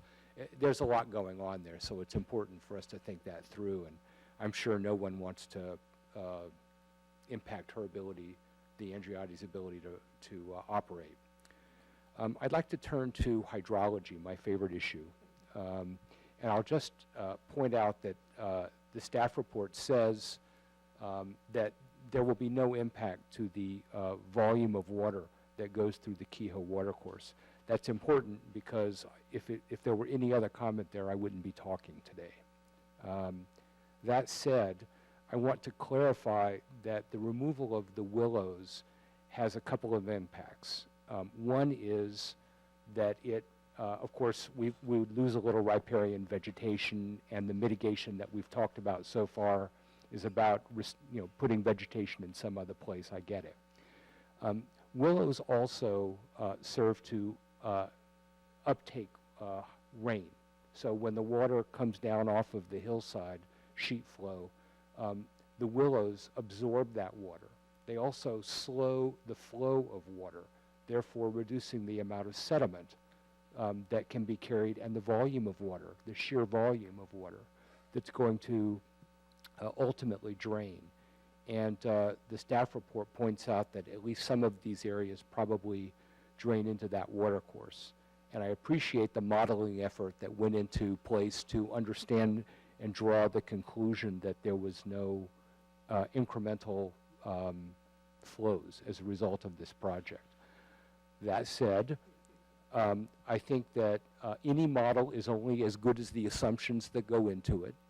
And at this time, we have no, and the consequences of the model are not verifiable unless we have baseline information to help us understand what the flows were and what the flows become as a, after the project. If they are the same, then we have validated the model. If they haven't, we have an unexpected adverse consequence that probably would need additional attention. That additional work is not the subject of my comment tonight. The point I want to make is that we need baseline data, and we don't have any baseline data for the flows in this area. So I think it's critical that before the project begin, we have at least a year and a full rainy season period where we could gather data, and I'm anxious to understand the potential to do that, whether it's in the course of this project or in parallel in some other way. Finally, the staff report says that we're going to be clearing out the culverts that allow water to pass under Highway 1 and culverts that carry them to the Keyhoe watercourse. And I will confess I'm a little mystified about the potential for that not to change the flows, but I'm accepting, this is not my field, and I accept that that's a possibility. But I would like to be sure that we have a clear understanding before that work takes place, so we have a before and an after, and that we see it in the context of cumulative impact. The potential flows are the sum of everything that flows into that watercourse. And I'll just say that these are not the only locations that have flow. So understanding the cumulative impact of all of those inputs is really important in order to support the assertion that there would be no adverse impact. And I know I had a conversation with Ray about this earlier, so those comments aren't a surprise. But I'd like to hear what the plans might be for doing that. Yeah, I think that's a fair question. I don't know if city staff's prepared to answer that. I would comment that I don't know how practical our ability to measure this is. That's a fair question for city staff, but before raising it, I would just say, should we be thinking about this of, when we take down a heritage tree, for example, we think about a replacement rate of trees. If we're thinking that the trees, to Jimmy's point, help reduce the flow of water, should we be thinking about planting more extensive trees or doing other types of bioswales or designs like that to actually slow water down? Because a little change here and there and you get Seymour Ditch. So I'll let you share your thoughts. I mean, this is a very good concern that was raised, and we've given it a lot of thoughts.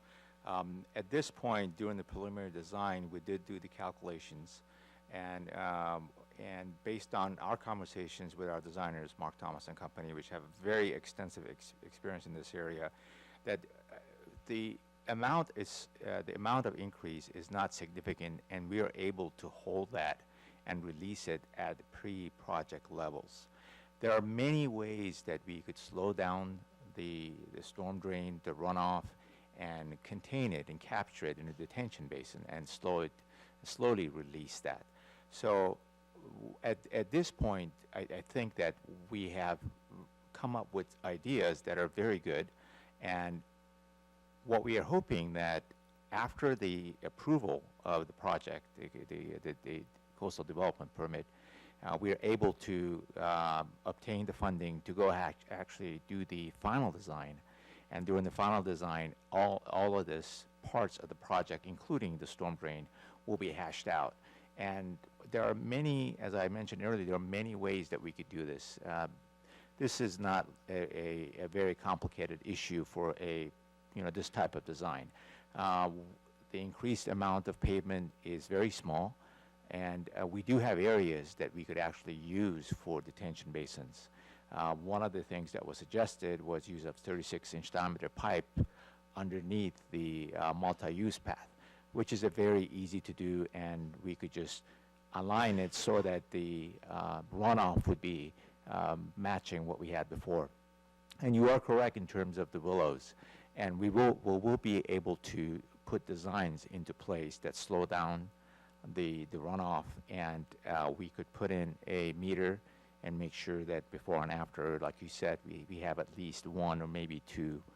That right there is the most important single point. How I agree that, the description for hydrology mitigation was to install a 36-inch culvert that would essentially have a weir at one end that would allow flow at a lower rate, and it would fill up during bursty rain conditions or sheet flow conditions, and then gradually filter out.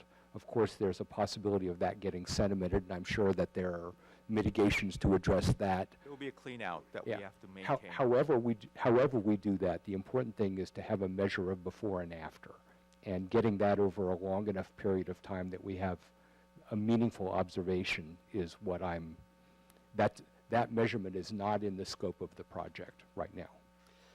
And as far as I'm concerned, if we can do it and it's not part of the project, if it's going to be a showstopper for your project approvals with Caltrans, it's hard to believe that it would be too expensive. But, the important thing is to find a way to gather the data just as we would gather data about vehicle flow before and after on, say, the frontage road, or times of service, or the people's ability to cross at Spindrift. That's the kind of data to support the modeling. That's where the rubber meets the road for me. I'm generally supportive of that. Doug? I want to add just a couple points for the record here, in case we need to revisit this. When we had our engineers calculate the runoff potential from the new pavement, they identified what it would take to contain that water, and it was something like a 50-foot long, 36-inch wide culvert, which meters the water out. And so I just want to make it clear that this is not deferred impact analysis. This is not deferred mitigation. This is something that's been analyzed. We have a feasible approach to it. So I just want to make sure we're clear on that. Yeah, Mr. Garrison's point is absolutely right. Thank you, Doug. It is not that the method is not documented in the draft. It is that the ability to assess its effectiveness is not addressed in the draft. That is, we don't know what the flows are now. Therefore, we cannot compare the flows now with what they will be after the project. That's what I'm after. If I may add, just a couple of other additional points I wanted to make. As part of the city's National Pollution Elimination Discharge System permit that we are we and every other jurisdiction that discharge stormwater are under obligations to the Regional Water Board. One big push this particular fiscal year is a component of green infrastructure. And what that means is using different techniques and methodologies to treat stormwater, reduce it, whether it's through infiltration, through detention, and slower release. That's something that we are required to do and at least look at whether it's feasible in every project that we do.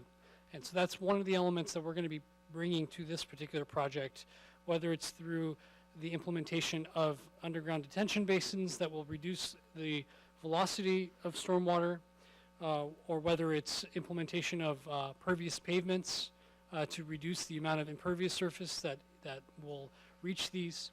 Another piece I wanted to just mention is we've looked at whether the ability to measure the flow at this current stage today, that might be challenging to implement. But we will look at, as we do the design development, we can and we will look at implementing a flow meter so we can better understand the overall flow of water that's entering the Keyhoe watercourse. Now, it may not give us information for right now today, but that information may be a little challenging to gather given the configuration that we have.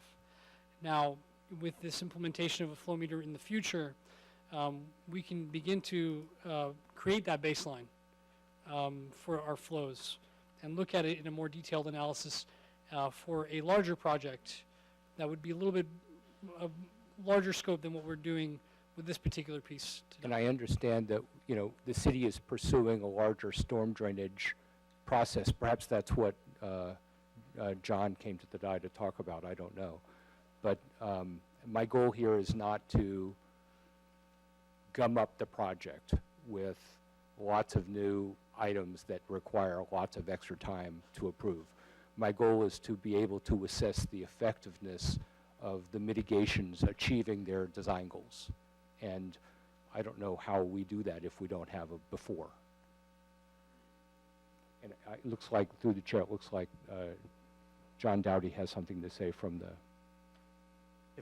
If I could briefly, one, we'll figure out what best way we can deal with from the issue, and this is not a new conversation about the flow meter, so we'll do what we can. I think there's a second piece to your analysis piece, which is understanding rainfall and the various pieces of the rainfall equation. One of the things that we're also looking at as the city is developing more remote sites for weather stations and rainfall analysis. Right now we have, sort of two spots, the airport way down there, which we know in any given year, you could have a gully washer down there and nothing happening at Keyhoe, for example.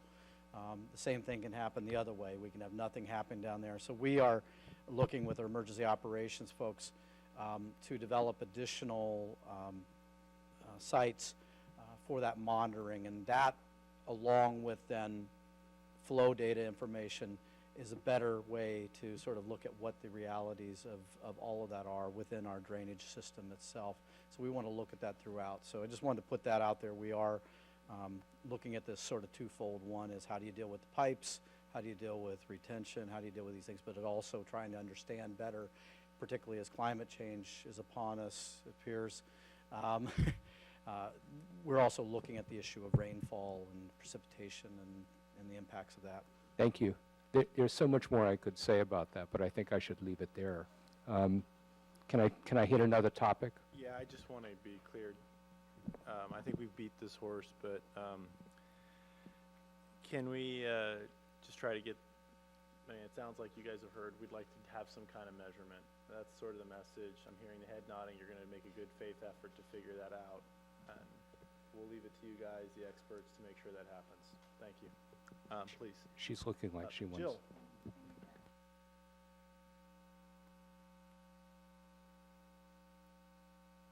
When I'm done, so I should keep going, or... Okay. Let's talk about the staging area a little bit more.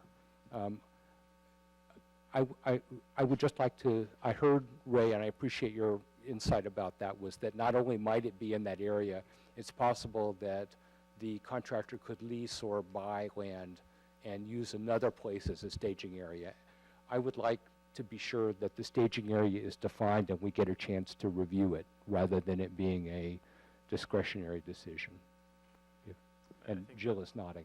I think that's fair. We can respond to that, but go ahead. Then I'd like to talk about the bus stop in the design. You'll see that in its I don't know if it's notional or it's actually sharply defined, but the bus stop on the west side of Keyhoe, slightly south of Keyhoe, would be not a big deal most of the time. But when a bus is there, the cars that are heading northbound on Highway 1 they don't have good visibility onto the bike path. And you can imagine that it's hard enough for them to get a window to make a turn as it is. And I worry that their ability to have scanned to confirm that there are no pedestrians or cyclists that are streaming towards that intersection could result in a really bad accident. Not that it will, but it's a risk. And it struck me that we might be able to move that further south, not so far south that we put the problem on Grand, where traffic that's headed south might not see there before making a right turn into Grand. So I hope that we can get a resolution of that.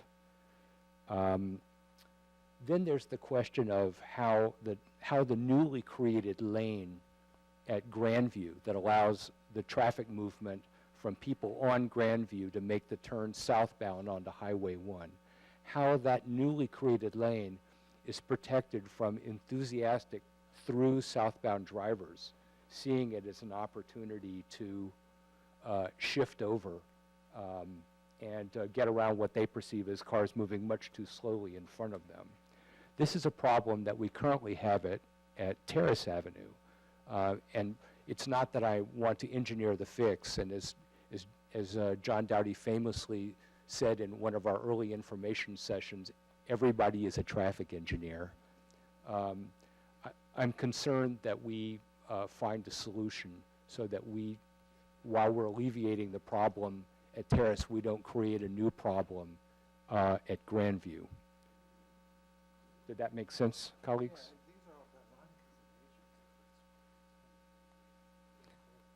I hope so. I mean, then there was the comment that Terry made about the island at Spindrift.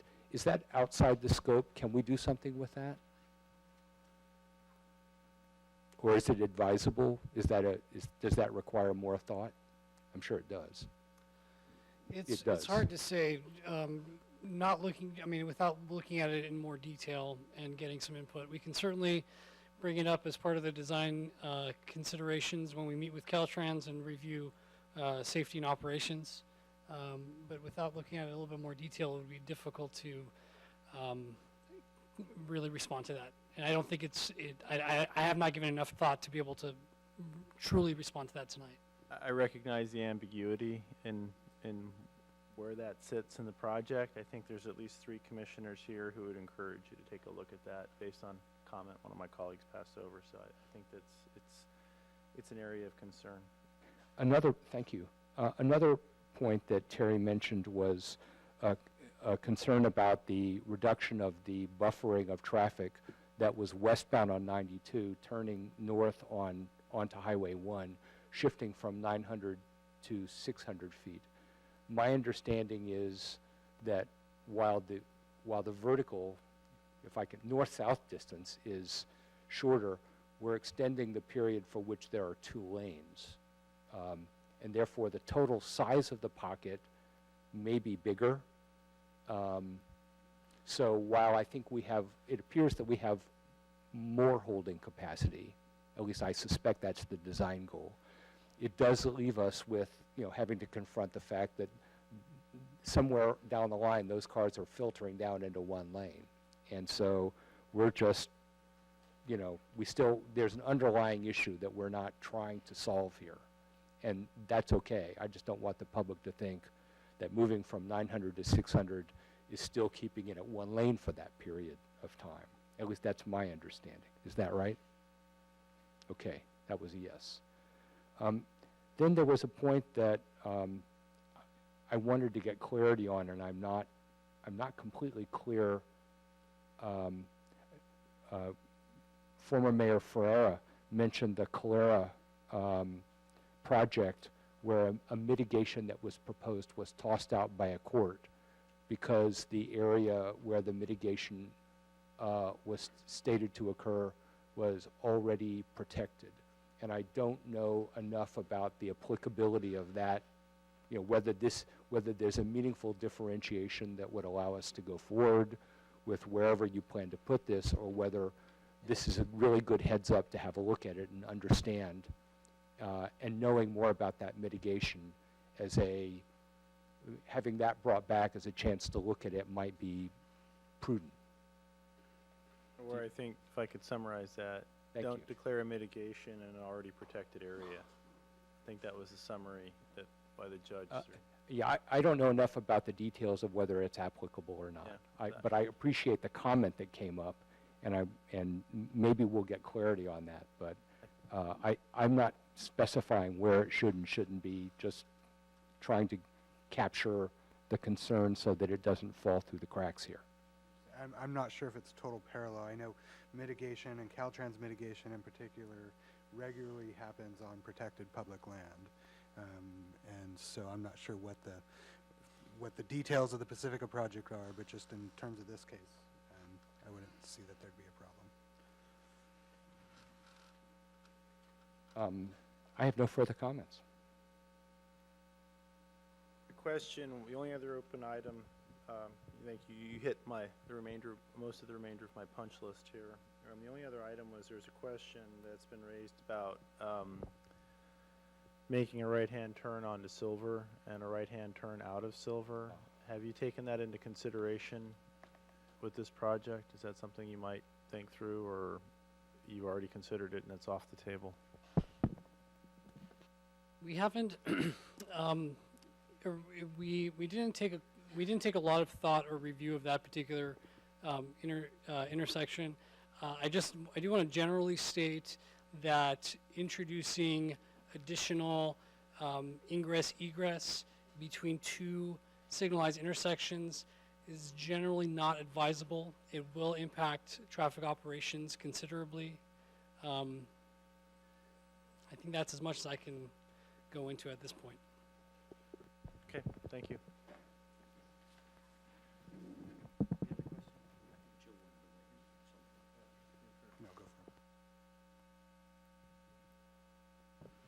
Well, unfortunately, the two people I wanted to acknowledge just left, so I do want the commission to know that with regards to the Andreotti property, there was a graphic in the first public draft of this document where our consultant got a little enthusiastic about mapping out the staging area, and it escaped my notice, and we had absolutely no intention of showing anything whatsoever on Andreotti's property or their frontage. We have also been having a positive dialogue with Branskin Farms. We understand their access point. Theirs is not the only one. Every single point of access that exists from Highway 1 will be acknowledged in design details, and we understand that they have different sized vehicles and turning radius, et cetera, et cetera. So please understand that that's definitely part of the layers of design development. There were a couple of things that came up in the public comment that I would like to acknowledge, and I'll watch Moz to see how much I step in it, but with regards to pedestrian access and best management practices and design details, we got a question, a little bit of a concern about whether or not there'd be pedestrian refuge at the new crosswalks at the intersection. And there you are. Absolutely, there will be refuge points, and a number of other components go into pedestrian design. Pedestrian lead time, a longer period of walking time. So the actual walking speed has been determined by Caltrans to actually be lower than what they used to assume for design speed. And several other things that just are now becoming routine in terms of what goes into those signals. So I just want to reassure you. And similarly, the bike access and notification of when they are needing to cross will also be part of that. So we just wanted that in there. The comments about access to in and out of Belleville, I'd really like to spend some time with this couple and our engineers to go over that with you. I really want to understand your concerns because we really care about Belleville and your neighborhood. We had a neighborhood pop-up meeting there a few years ago, and your neighbors, there are about 40 people there, and every single one of them was wanting traffic calming, and there were in-the-moment experiences of cars peeling around the corner at Grand where you had to speed up to take the right from southbound Highway 1 just to not get rear-ended to get onto your street, and then slam on the brakes because you're a neighborhood full of families and kids. So we know that, and we know you're worried about it. So just come on, we'll find some time when you can meet that works for you. We know you're busy too. And then the staging area, a little bit more on that. It may be that a span of Naomi Patridge Trail area could support some of the staging. The staging area may also need to migrate from time to time. Naomi Patridge Trail can be temporarily relocated onto frontage road. So there's some options. There's a lot of room here. There's obviously a lot of design development, and I've only got two more things. One is we will be looking at whether or not quieter pavement can be used. There are types of pavements that have been studied that are actually a little bit quieter, and that was something that's come up in our LCP update input periods. Certainly bus stops will get put in the right places. But finally, it seems to me with the level of review that you have and the number of things that you'd like to see come back, that there's kind of a thought about performance standards for what you're expecting in terms of the performance of frontage road, the performance of the stormwater runoff, and other things like that that you want us to dig into deeper. So maybe you could put that into your recommendation to us if that is helpful. And I've got a lot more, but I'll stop. So thank you. So thanks, Jill. I think that was helpful. So yeah, I think generally, do you have other questions? No, I'm just accumulating things for a motion. Yeah. So I have, I think we're probably ready to move forward with a motion. Some questions about performance standards for the frontage road, the water coming off. I think we'd like to make sure that we have an opportunity, have a final design review for the project. It comes back before the Planning Commission. I think those are the three things I captured. Are there any others? Traffic management plan. I think that's already, okay. If that's not already in there, we'll make sure there's a traffic management plan as a condition. So there was also protection of the dedicated lane for the left turns for Grandview. The traffic going southbound out of on the Highway 1 coming from Grandview.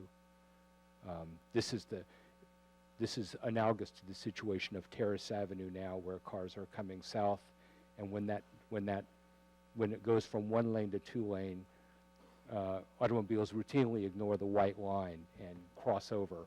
Are we going to design that here, or just ask, are we going to make A that performance condition? standard to address. A performance standard to address. Yeah, I'm not trying to design anything Okay, today. got it. Just want to be sure we capture all the issues that we want to capture.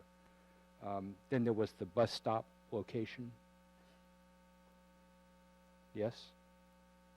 There's also the service road issue that we may not be able to find an answer to, but I think it ought to be an important item as we work on this in the future. Meaning the speed and volume of cars on the access road? The access road, as well as ingress, egress, anything that might mitigate some of the issues that we foresee with this project. So, again, I think it's important to somehow include that in our motion.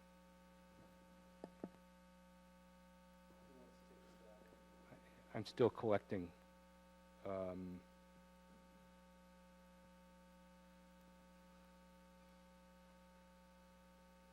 So I'll put a motion up for discussion. I need to find the staff recommendation first.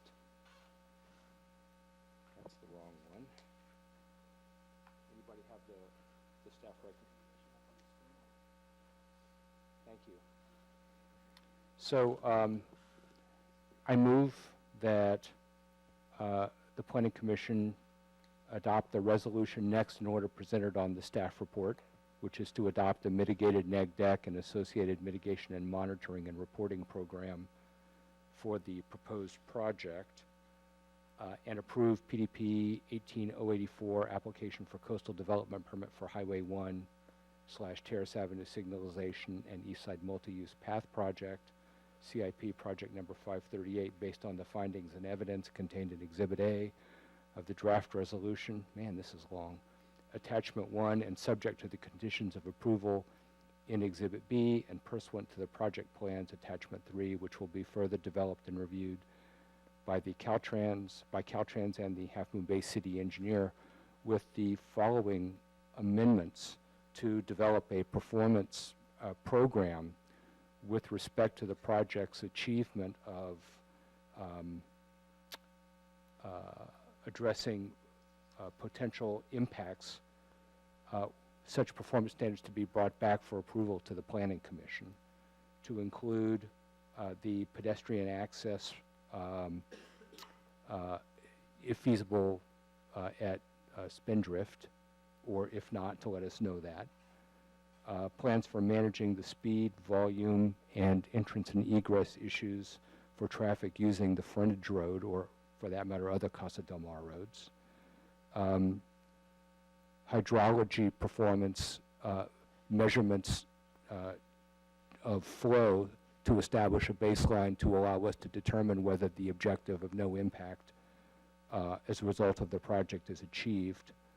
The location of the mitigation plantings, the 4-to-1 mitigation plantings that are described, and confirmation that they will achieve the mitigation goals and are not double counting in some way as occurred perhaps in the Calera decision. That the location of the bus stop is to be reviewed for safety with respect to automobile traffic, being able to see traffic on the Naomi Patridge Trail as they make turns at either Keyhoe or Grand.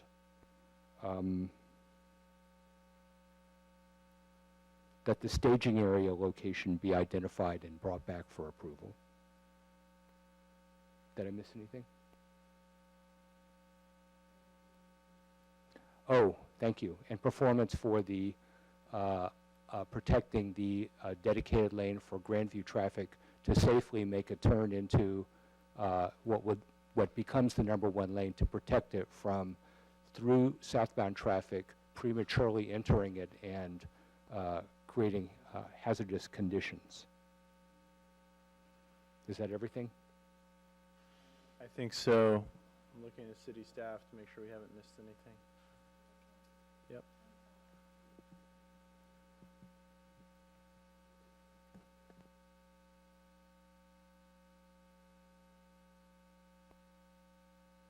Just wanted to be clear, a few of these are definitely performance standard items, the frontage road speed volume, the hydrology performance.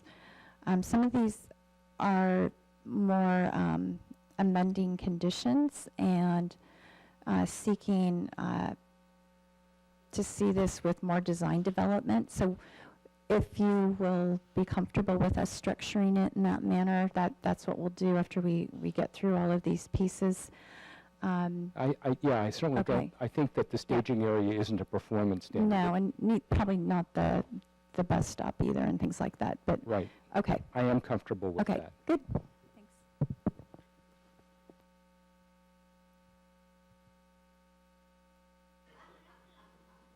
Second. Thank you.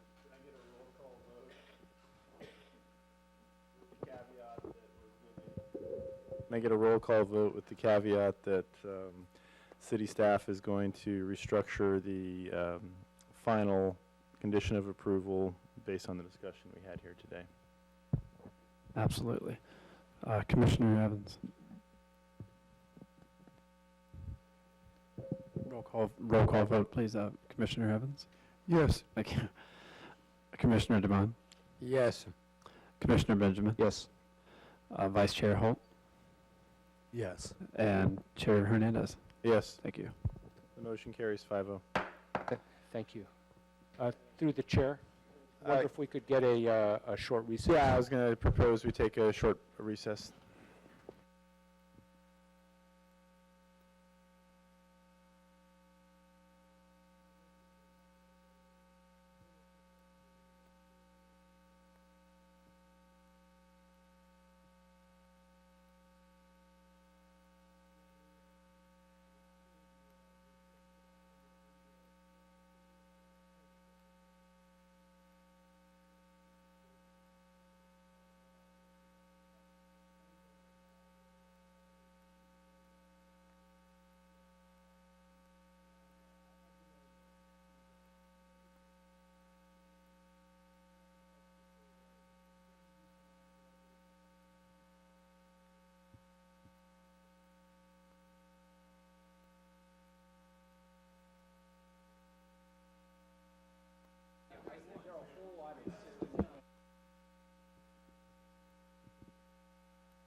All right, we're going to bring this back to order. For those of you having the side discussion in the back, if we could ask you to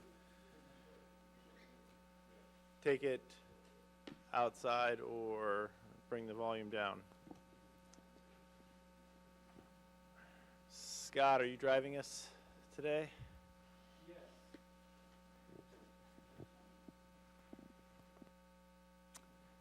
Thank you, Mr. Chair and members of the Planning Commission.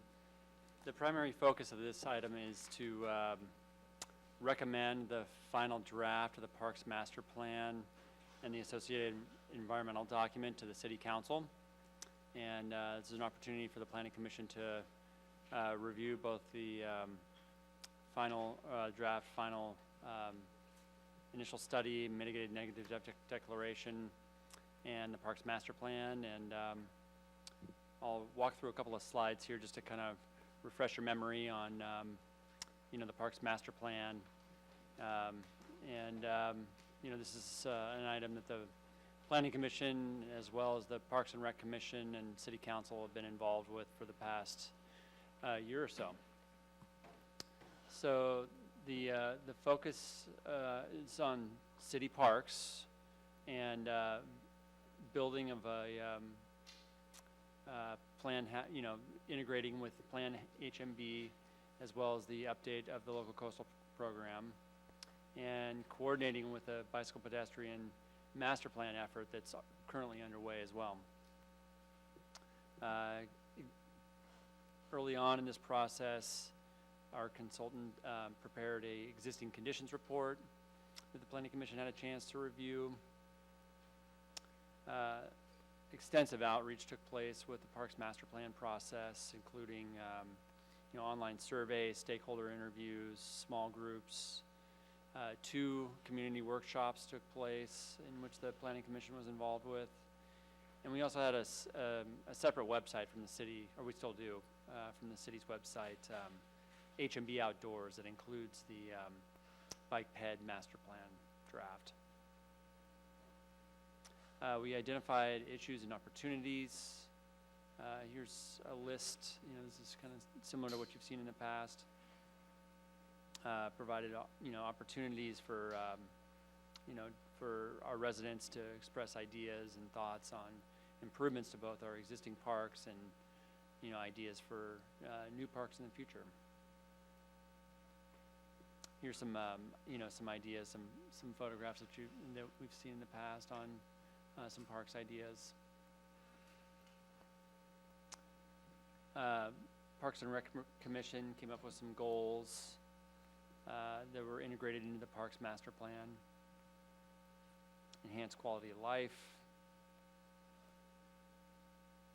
environmental sustainability and conservation, connecting and accessible,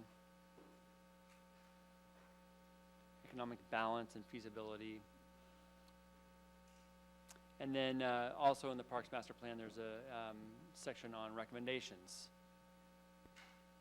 So Carter Park, here's some ideas of some, you know, that could, you know, eventually be integrated into Carter Park. You know, sort of, you know, focusing on the, you know, Shakespeare in the Park idea. Kitty Fernandez, some ideas on livening up that space. Keyhoe Park, one of our backyard parks.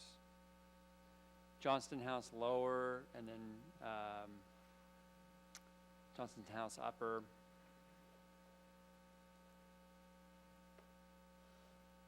Poplar Beach.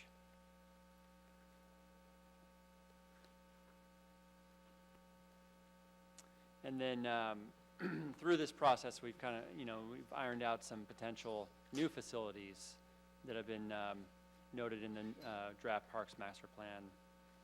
Magnolia Park, it is land that the city currently owns. You know, definitely a low-hanging fruit for a, you know, this new city park. And then there was also, you know, a common recommendation of a coming up with a community park. And we ironed out, a few locations for that to potentially happen in the future. And then this idea of linear parks, having the outdoor workout equipment, along paths and, other areas of the city where, linear parks could be integrated. This idea of teen parks, sort of catering to certain age brackets. And community pool, this has come up not only in the Parks Master Plan process, but through the local coastal land use plan update. The idea of the city eventually, implementing a aquatic center. And then, some opportunity sites. This is also noted in the Parks Master Plan. And then next steps, as I mentioned before, the focus of this item tonight is for the Planning Commission to recommend a final draft to the City Council. And then the next step would be for the City Council to actually adopt the Parks Master Plan and the Mitigated Negative Declaration and Mitigation Monitoring and Reporting Program. I'd be happy to answer any questions.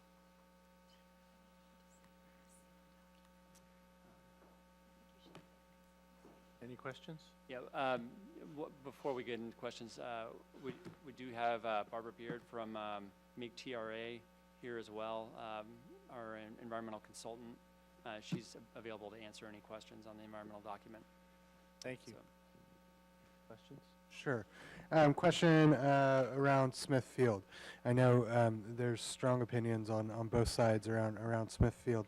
And I know there's been some analysis done of drainage improvements and costs that are needed around Smithfield. And I'm wondering if those sorts of constraints were sort of factored into some of this.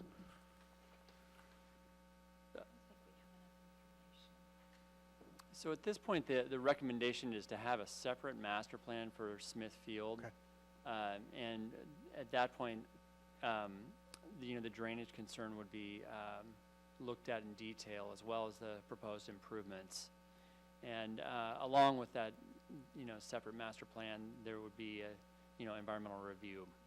So is that the intent with most of these sites that, say, for the Post property or Johnson House or some of the others, there would be a more site-specific master plan that would come forward with each of them? Yes, that's correct.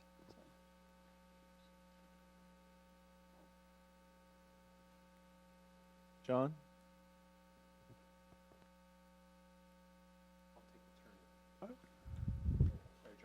I'm just always slow to connect my brain to my mouth here. So I noticed on the demographics charts and information, it's from 2010. It's a little out of date, and the demographics are somewhat different. Is that important or not important? So Page 2.8. yeah, if you don't mind, what? In the Parks Master Plan? Sure. At the time the plan was developed, this is American Community Survey data, and it's a rolling average that chugs along year by year. And at the time that this was done, this spanned 2010 through 2014. The most recent data now, I think we can get up to 2016. I don't think the percentages are going to be that different. We can double check them quickly, and if it's significantly changed, well, we can replace these pie charts. But that's that range that you're seeing there and why they do that. Out of my area of scholarliness, but the most recent demographic is it's about a 50% Hispanic community, and this talks about 30, 35%. So that's pretty different.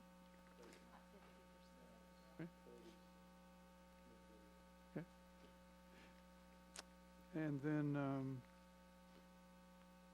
is there is it important at all, and that maybe not be, the tourism that comes to the coast side, this 4 million people, we're just dealing with our parks in the city. Is any of that important to be distinguishing?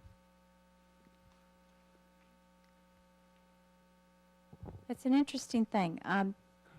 In the coastal zone, the city is required to make sure that there's adequate parks and recreation facilities for the local population, and that we are not depending on the regional facilities because of the comment that you have about all the visitors, and they're predominantly coming to the beaches.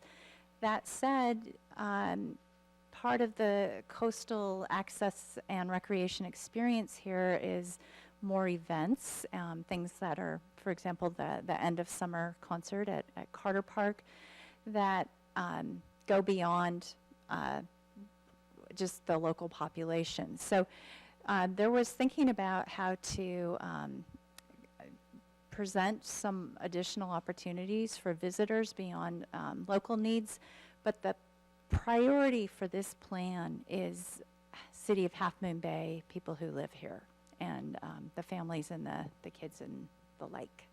Yeah. And then on the sort of introductory summary page that talks about the city and when it was incorporated, and there's some kind of buildings that have survived through time. There's a kind of a short list here, and I don't know if this is like the final, you don't want to add or take away, but you know, I noticed that you know, the bakery's there in 1929. Well, right next door is the Oddfellows building from 1895, and it's one of the oldest surviving buildings on Main Street. So, and there may be a few more, maybe, you know, so I'm not sure. You know, if you're starting to name properties, do you want to name the ones? How's that work? And I may have brought this up before, and I didn't keep notes from. Yeah, the last we time were saw just. I think our consultant's idea here was to show a range of building types and uses to express kind of the whole palette of what you have. We're happy to add Oddfellows. I'm noticing that we have to change the jail date because of our recent research. So the Johnson Barn. Well, yeah. Label all that stuff. That's right. The bar, So there's barn just some garage, editorial kind of. Yep. It's just, for example, But this that's is okay to be kind of take a look at that. this is just context. Yep. It's not meant to provide any depth on your cultural resources, historic resources. Oh, I understand. It's just when it gets okay. written down, it becomes sort of like gospel somehow. Yeah. That's it for me. Thank you.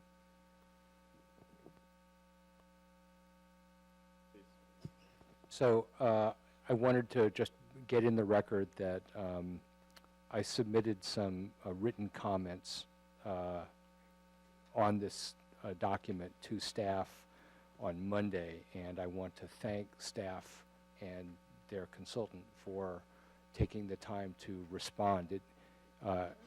That letter and the response is in an attachment that was on the table. And for the most part, I thought the answers were really good. I had a couple of places where I wanted to get maybe a little bit more clarity. One of them was on the ISMND, where we talked about a biomeasure that, as it was written, it said that if we inadvertently lost some sensitive vegetation communities, that it would be mitigated and in an area that was adjacent with similar vegetation. And I had some concerns about that. The ratio for mitigation was bound at 1-to-1, and I felt that that needed to change and exercise discretion of the community development director above a higher minimum. I also was confused as to why the location at which the work would take place wouldn't have been the place where the work originally occurred. And I'm hope maybe that's the right place for me to start, is to ask if staff could help me understand when would we do construction that would damage a sensitive plant community and not want to revegetate where it happened, as well as some areas adjacent.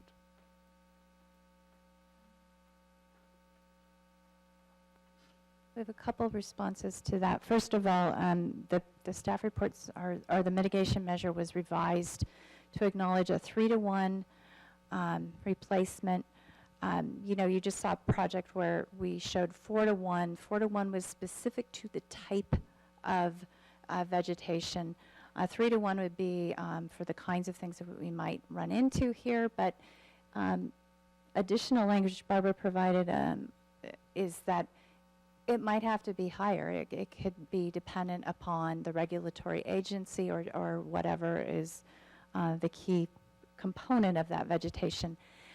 Now, backing up, there's no intent for this to happen. The intent is to have self-mitigating plans and, in fact, maybe even some restoration components to park design. So, and that is why this is kind of this top-level document.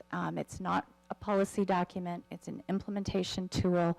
And then specific project design, for example, like what we're doing right now with Carter Park and the Poplar Gateways projects, they will have their own in-depth environmental review process. So I get all of that, and the only part that I was unclear on was why it would be okay not to mitigate the original location ever. What would be an example of a project where the damage would not remediate where the damage took place? Or was that just a typo? Yes, based on your comment, we provided additional clarity. The intent was always to have the mitigation within the park site.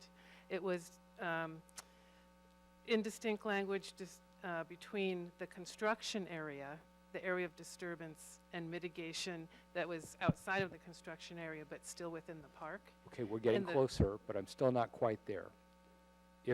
We should not be putting a project in a place that requires the disturbance of habitat. It is not okay, at least in my view, and I think in the LCP's view, to program damage to a sensitive vegetation community and then mitigate somewhere else and say it's okay. We have to mitigate where the damage occurred, and maybe we have to do it somewhere else too. Does that make sense? It does. Okay. Can we get that language?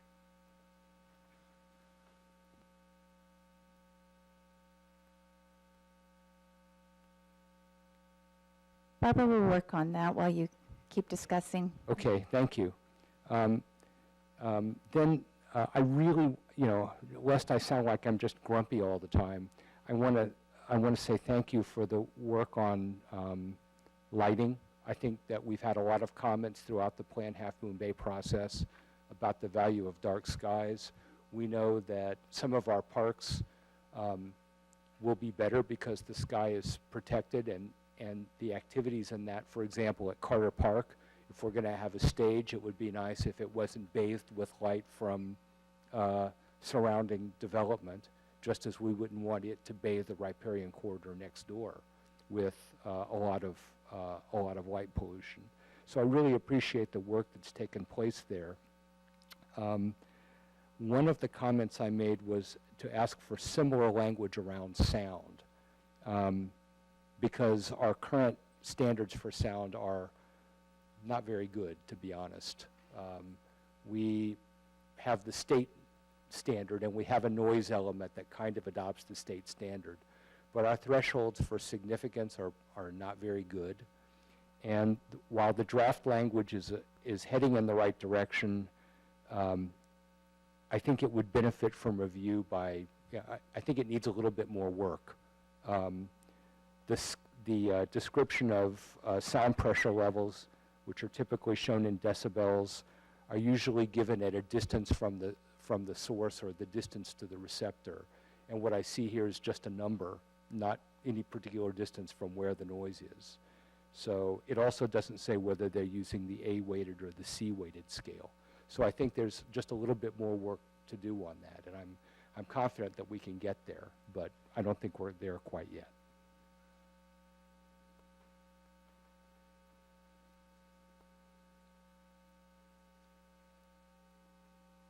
Should I take my answer off the air? We've got it. We have two answers.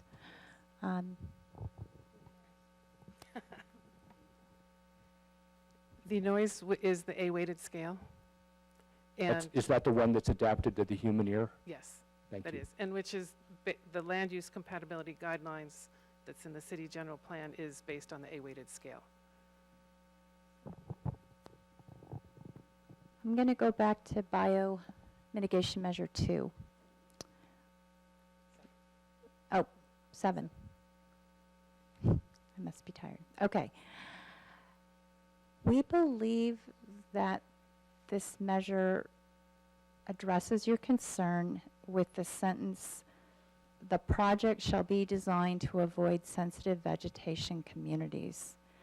It may be that we went farther than that to try to address the hopefully very unusual and never occurring situation where a contractor makes a mistake. There's no intent to design anything into this. This is trying to go above and beyond, and we're not really sure if we can do much more with it. I'm looking at Bio 7. Okay. And I'm looking for that shall statement. Where was it in the first It's paragraph? about 3 sentences in. It's 4 lines down. Project shall be designed to avoid sensitive vegetation communities. Yes. Okay.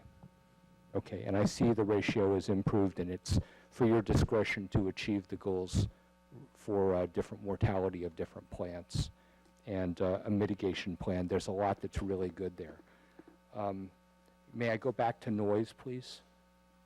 So I appreciate the A-weighted scale. That's helpful. The draft language just said decibels in some places and didn't have a scale, so that's a change to the plan. The other thing is that my understanding is that noise levels are measured at a distance from the project. When we talk about residential up to 60 dBA, we'll insert C and EL. Are we saying at the boundary of the residential community? Is that where we'd be making the measurement? Or, help me understand the distance component of the standard, the performance standard that's kind of we're talking about here. It would be rather site-specific, depending on the location of the project itself or the features within the project.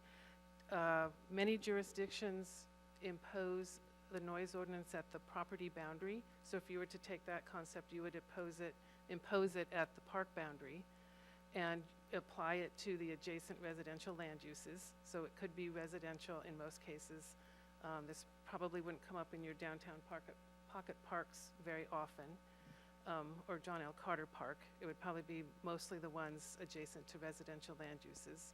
So you could do it either at the boundary of the park or at the nearest property line, depending on the situation and the sensitivity and the approach that the city wanted to take. Yeah, the sensitive receptors, we have quite a few, and it depends, as you say, everything is relative to what the kind of sound is. One person's noise is another person's music, and so I realize that there's an element of subjectivity in this.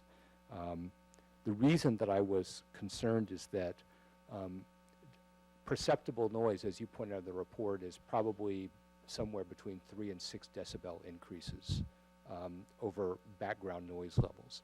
And the absolute statement of a 60 decibel dBA CNL at a property boundary, in general, maybe it's okay in some places, but if the ambient noise level is really quiet, say 40 decibels, that's a huge increase, and it's a very significant impact. And so I feel like we need a separate threshold of significance for increases over ambient noise levels. What is your reaction? We have structured measures incorporating the concept of either meeting the land use compatibility guideline or a increase over ambient noise levels. So the 3 dB, which is commonly perceived as perceptible, could be that threshold. I'm good with that. 3 dBA.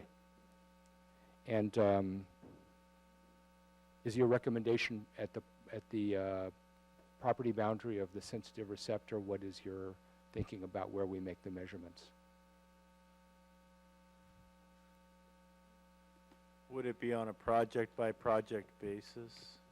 That would give the city some flexibility. It can be difficult to achieve it at the park boundary depending on the activities that you wish to have occurring within the park. I'm in favor of something that gives the city a little more flexibility around Yeah, this. as long as we're clear about what the standard is, I'm okay with that too. Okay, I have no other questions. Thank you again for the careful replies. I really appreciate it. There's no other questions. I have a couple of public comments. One of the folks, Carol Black, I believe has already left, so I'll just read her comment into the public comment. She's worried about whether or not the planning commission department has taken into consideration barbecue grills and how you incorporate those into public parks given the wildfire risk in the area. So it's just a question that's raised. We have another comment from Mike Farrar.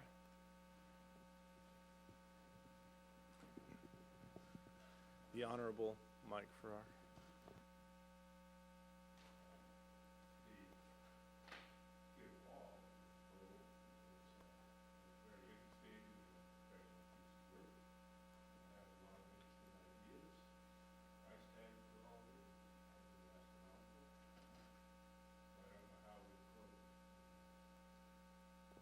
Program ourselves going forward, or prioritizing it as to what we take on first that's within our means. But putting that to the side, I do have a few things to say, starting to the south on Redondo Beach Road. That intersection is extraordinarily dangerous at Highway 1. That's why it's in your city plan to be widened to provide an exit pocket and a left turn lane going in. We are like this. We are so lucky we haven't had fatalities at that child care center at that intersection. It's in your plan, but it really needs to be a prerequisite for wanting to do things on Redondo Beach Road. And there is a plan, as you know, to tie into create a parking area out there on Redondo Beach Road to tie into the coastal trail. But we need to do the right things first. Smithfield, I'm glad that the commissioner has mentioned that. Yes, there has been controversy around that. There's a lot of area there that has already been delineated as wet during the Wavecrest Village project, and it was delineated to the 3-factor criteria, not to the 1-factor criteria. So a diligent delineation in that area is almost certain to provide no room for expansion. And so in your plan, it talks at the very end of that paragraph about doing studies. That's got to be the very first thing that happens there before we waste a whole lot of money chasing it. And the drainage plan that you mentioned, well, you know, we don't get to drain wetlands, so I don't know what that drainage plan is going to look like. That's how we got in trouble with Beechwood. The last thing I would say is that, you know, for years and years, we had arguments over whether to even pave the coastal trail. There's people to this day that don't like the fact that it's paved. We then went up to a big debate on whether we should even have benches on the trail, okay, because that was an urbanization of the trail. Now these parklets or whatever that are in the plan along the trail, that's like a Disneycation of the trail. It's urbanization in extremis, and it really ruins the experience, and I really don't know how we got that in there. Thank you. Thank you. Are there any other comments? The mic's open. Not seeing any of the usual suspects stepping forward, I will close public comment and bring it back to the commission. Les? I did participate in some of this, but from my take, we're looking here at context, that any project will need a CDP that will have a lot of detail. So it seems to me, you know, if we can kind of get the context right, ship it over to the city council, then it's going to be up to them to set the priorities of what they want to see first, how much money comes, you know, along with this. So, you know, at this point, we're kind of looking at somebody's wish list. We're also looking at some issues that we're going to have to address in a lot more detail once a project is put on the table. So at this point, I mean, all we're doing is kind of passing the buck here to the city council, saying that the planning commission heard, looked, watched, and so on. So that's my take on this document.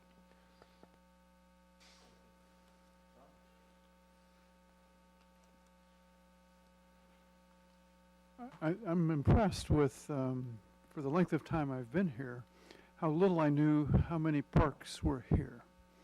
And this is a great document. If for nothing else, it makes public awareness of what's already here for parks and what's possible for parks. I mean, I can speak personally for the Carter family. They're very appreciative that there's the public awareness and that there's becomes activities and funding available that a family like that, you know, wouldn't be able to do. So on that level, it's really a great job and a really valuable document.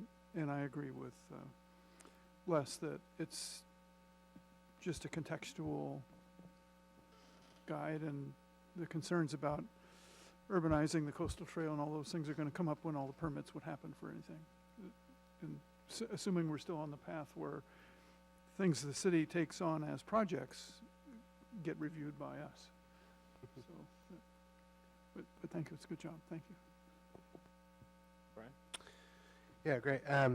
Jimmy got to pontificate a bit earlier about hydrology and other things, so I'll take the opportunity to talk a bit about parks, because sort of my area of interest. And so excited to see this going forward. As on the Parks and Rec Commission when it was the concept first came up. So excited to see this sort of come up. I agree. This is sort of a menu of projects, a suite of things to move forward, and I think it's a particularly timely document because we just recently passed the $4 billion park bond, Prop 68, and currently the grant guidance is being written for that. So this really positions the city to have some projects ready to be able to move forward with grant applications. And I think, you know, I think there's a lot of good projects in here. There's some that that you know I would probably rather not see a whole lot of investment in.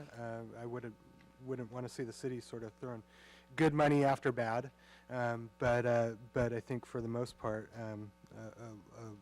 provides a good suite of options for us moving forward on things. And one of the things I think is really unique and special about Half Moon Bay is that we are essentially a little village within a park, and we have this network of state beaches and the regional park network, and then our local parks. And I think there's a lot of opportunities to optimize our parks as sort of jumping off locations to that sort of broader regional network, and capitalizing on the potential for bike tourism and access, and just a lot of good opportunities to provide good economic development, strong environmental stewardship, and continue to make Half Moon Bay a great place to live. So, so I'm excited to see this project moving forward. Glad to recommend it to the City Council, and also pleased that our new city manager comes from the parks world. So, so looking forward to seeing these things going forward. Thanks. Jimmy? Thanks. So I appreciate again the answers I got. I guess I'm a little concerned. I thought I read this document so carefully. Maybe I was just in the Highway 1 project more. And I I was trying to recall what the urbanization of the coastal trail was. That doesn't sound like something I would want to do. And I wonder if someone who read it more carefully can just remind me what kind of project is contemplated so I know whether I need to comment. I don't think this document proposes any specific project. I think the only project that one could point at would be on Poplar in terms of putting something on the coastal trail itself. The only other, depending on what your interpretation of the coastal trail is, the only other real project would be Smithfield, and it's a stone's throw away from the coastal trail. But Through the chair, rather than guessing, I wonder if we could briefly reopen the public hearing just to know what was contemplated. May I answer the question? please. Oh, thank you. This is about linear parks that may have some kind of a little bit of activity here and there along a trail. It doesn't identify any locations, and it doesn't assume that it's off the coastal trail. We have other trails.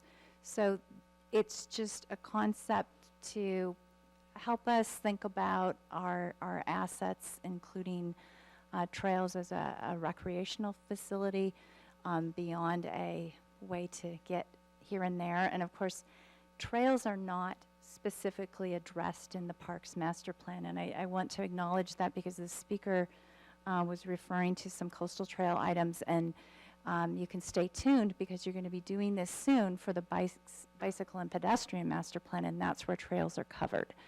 But the intent is to, if it's appropriate, sometimes trails have recreational features with them. We got public input. People were interested in that.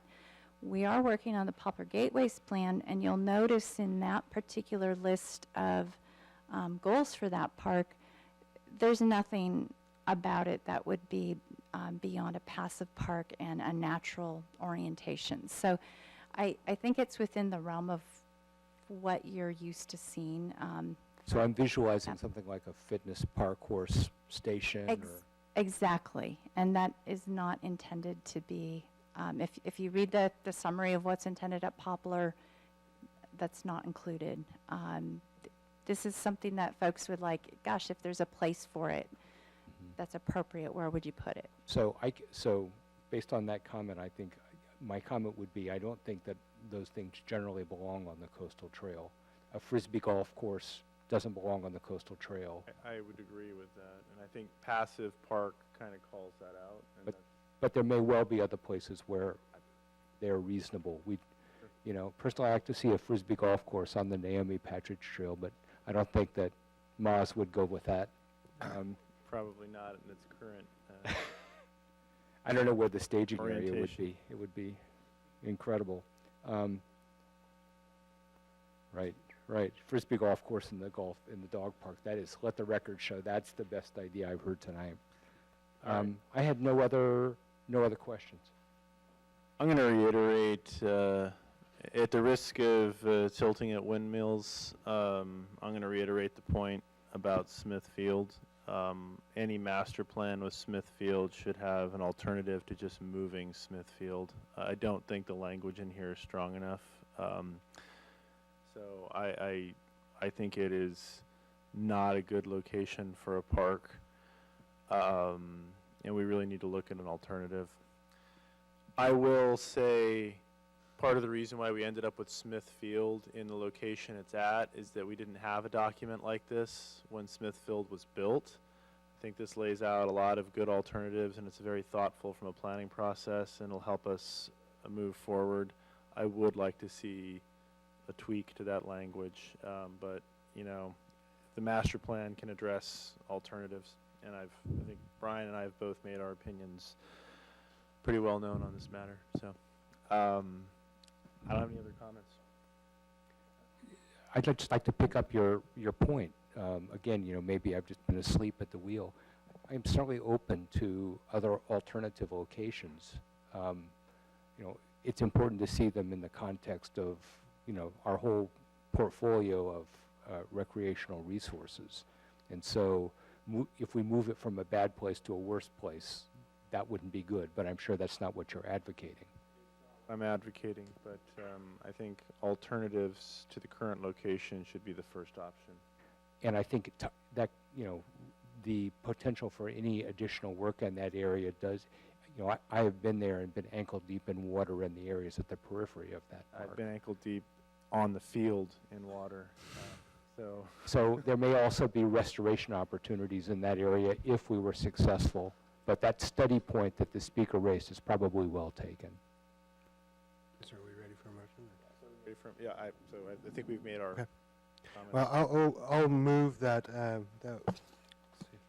move forward with recommending to the city council adoption of the Parks Master Plan with a slight edit with regards to Smithfield, identifying the need for alternatives analysis as part of any master plan effort.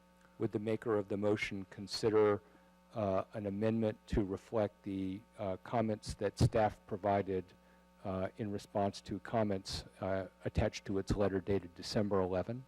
For you, Jimmy? Sure. Would the maker of the motion accept a reference to a 3 decibel threshold of significance for noise? Sure. Then I'll second. Can I get a roll call vote, please? All right, Commissioner Evans, Yes. Commissioner Devon, Yep. Commissioner Benjamin, Yes. Vice Chair Holt, Yes. and Chair Hernandez. Yes. Thank you. That motion passes 5-0. This item's closed.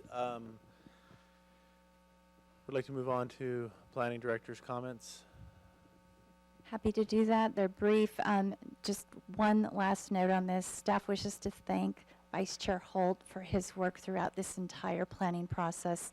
He worked on this as a Parks Commissioner. He helped us interview the consultant. He participated, obviously, as a Planning Commissioner, and we conferred with him numerous times, and we just really appreciated his participation. It was absolutely fantastic. And we also have Parks and Rec Commissioner in the room as well, so thank you, Commissioner Eisen, for being here tonight for this. All right, quick agenda forecast. We're going to see you in 8 days at the library on December 19th for an overview of 4 of the chapters that you have on the local coastal land use plan, and we will give you a development chapter that evening, which the next time we'll work on that will be January 22nd at your regular meeting. We're going to have a hit the ground running New Year's on January 8th. So far we have 4 items scheduled. We're comfortable that they're going to fit. 2 of them are pretty minor. One is a very simple lot line adjustment. The second one is a use permit for a church in an office building, and it's quite simple from my humble opinion, which is why we added these other 2 things.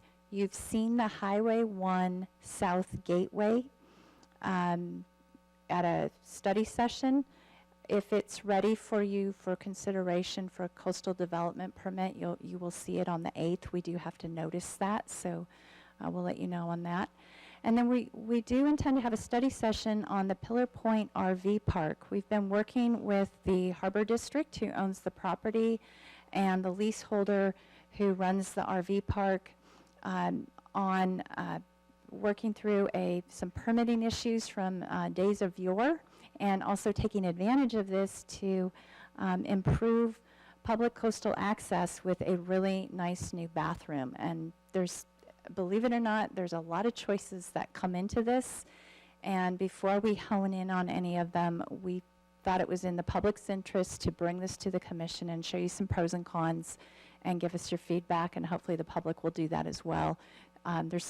There's really good upside there, so we're excited about that. And tomorrow, the Coastal Commission has the accessory dwelling unit ordinance as a minor amendment, and the Stolowski-Gonzalez plan development is before them as de minimis. If they don't call them up, they will both be approved tomorrow.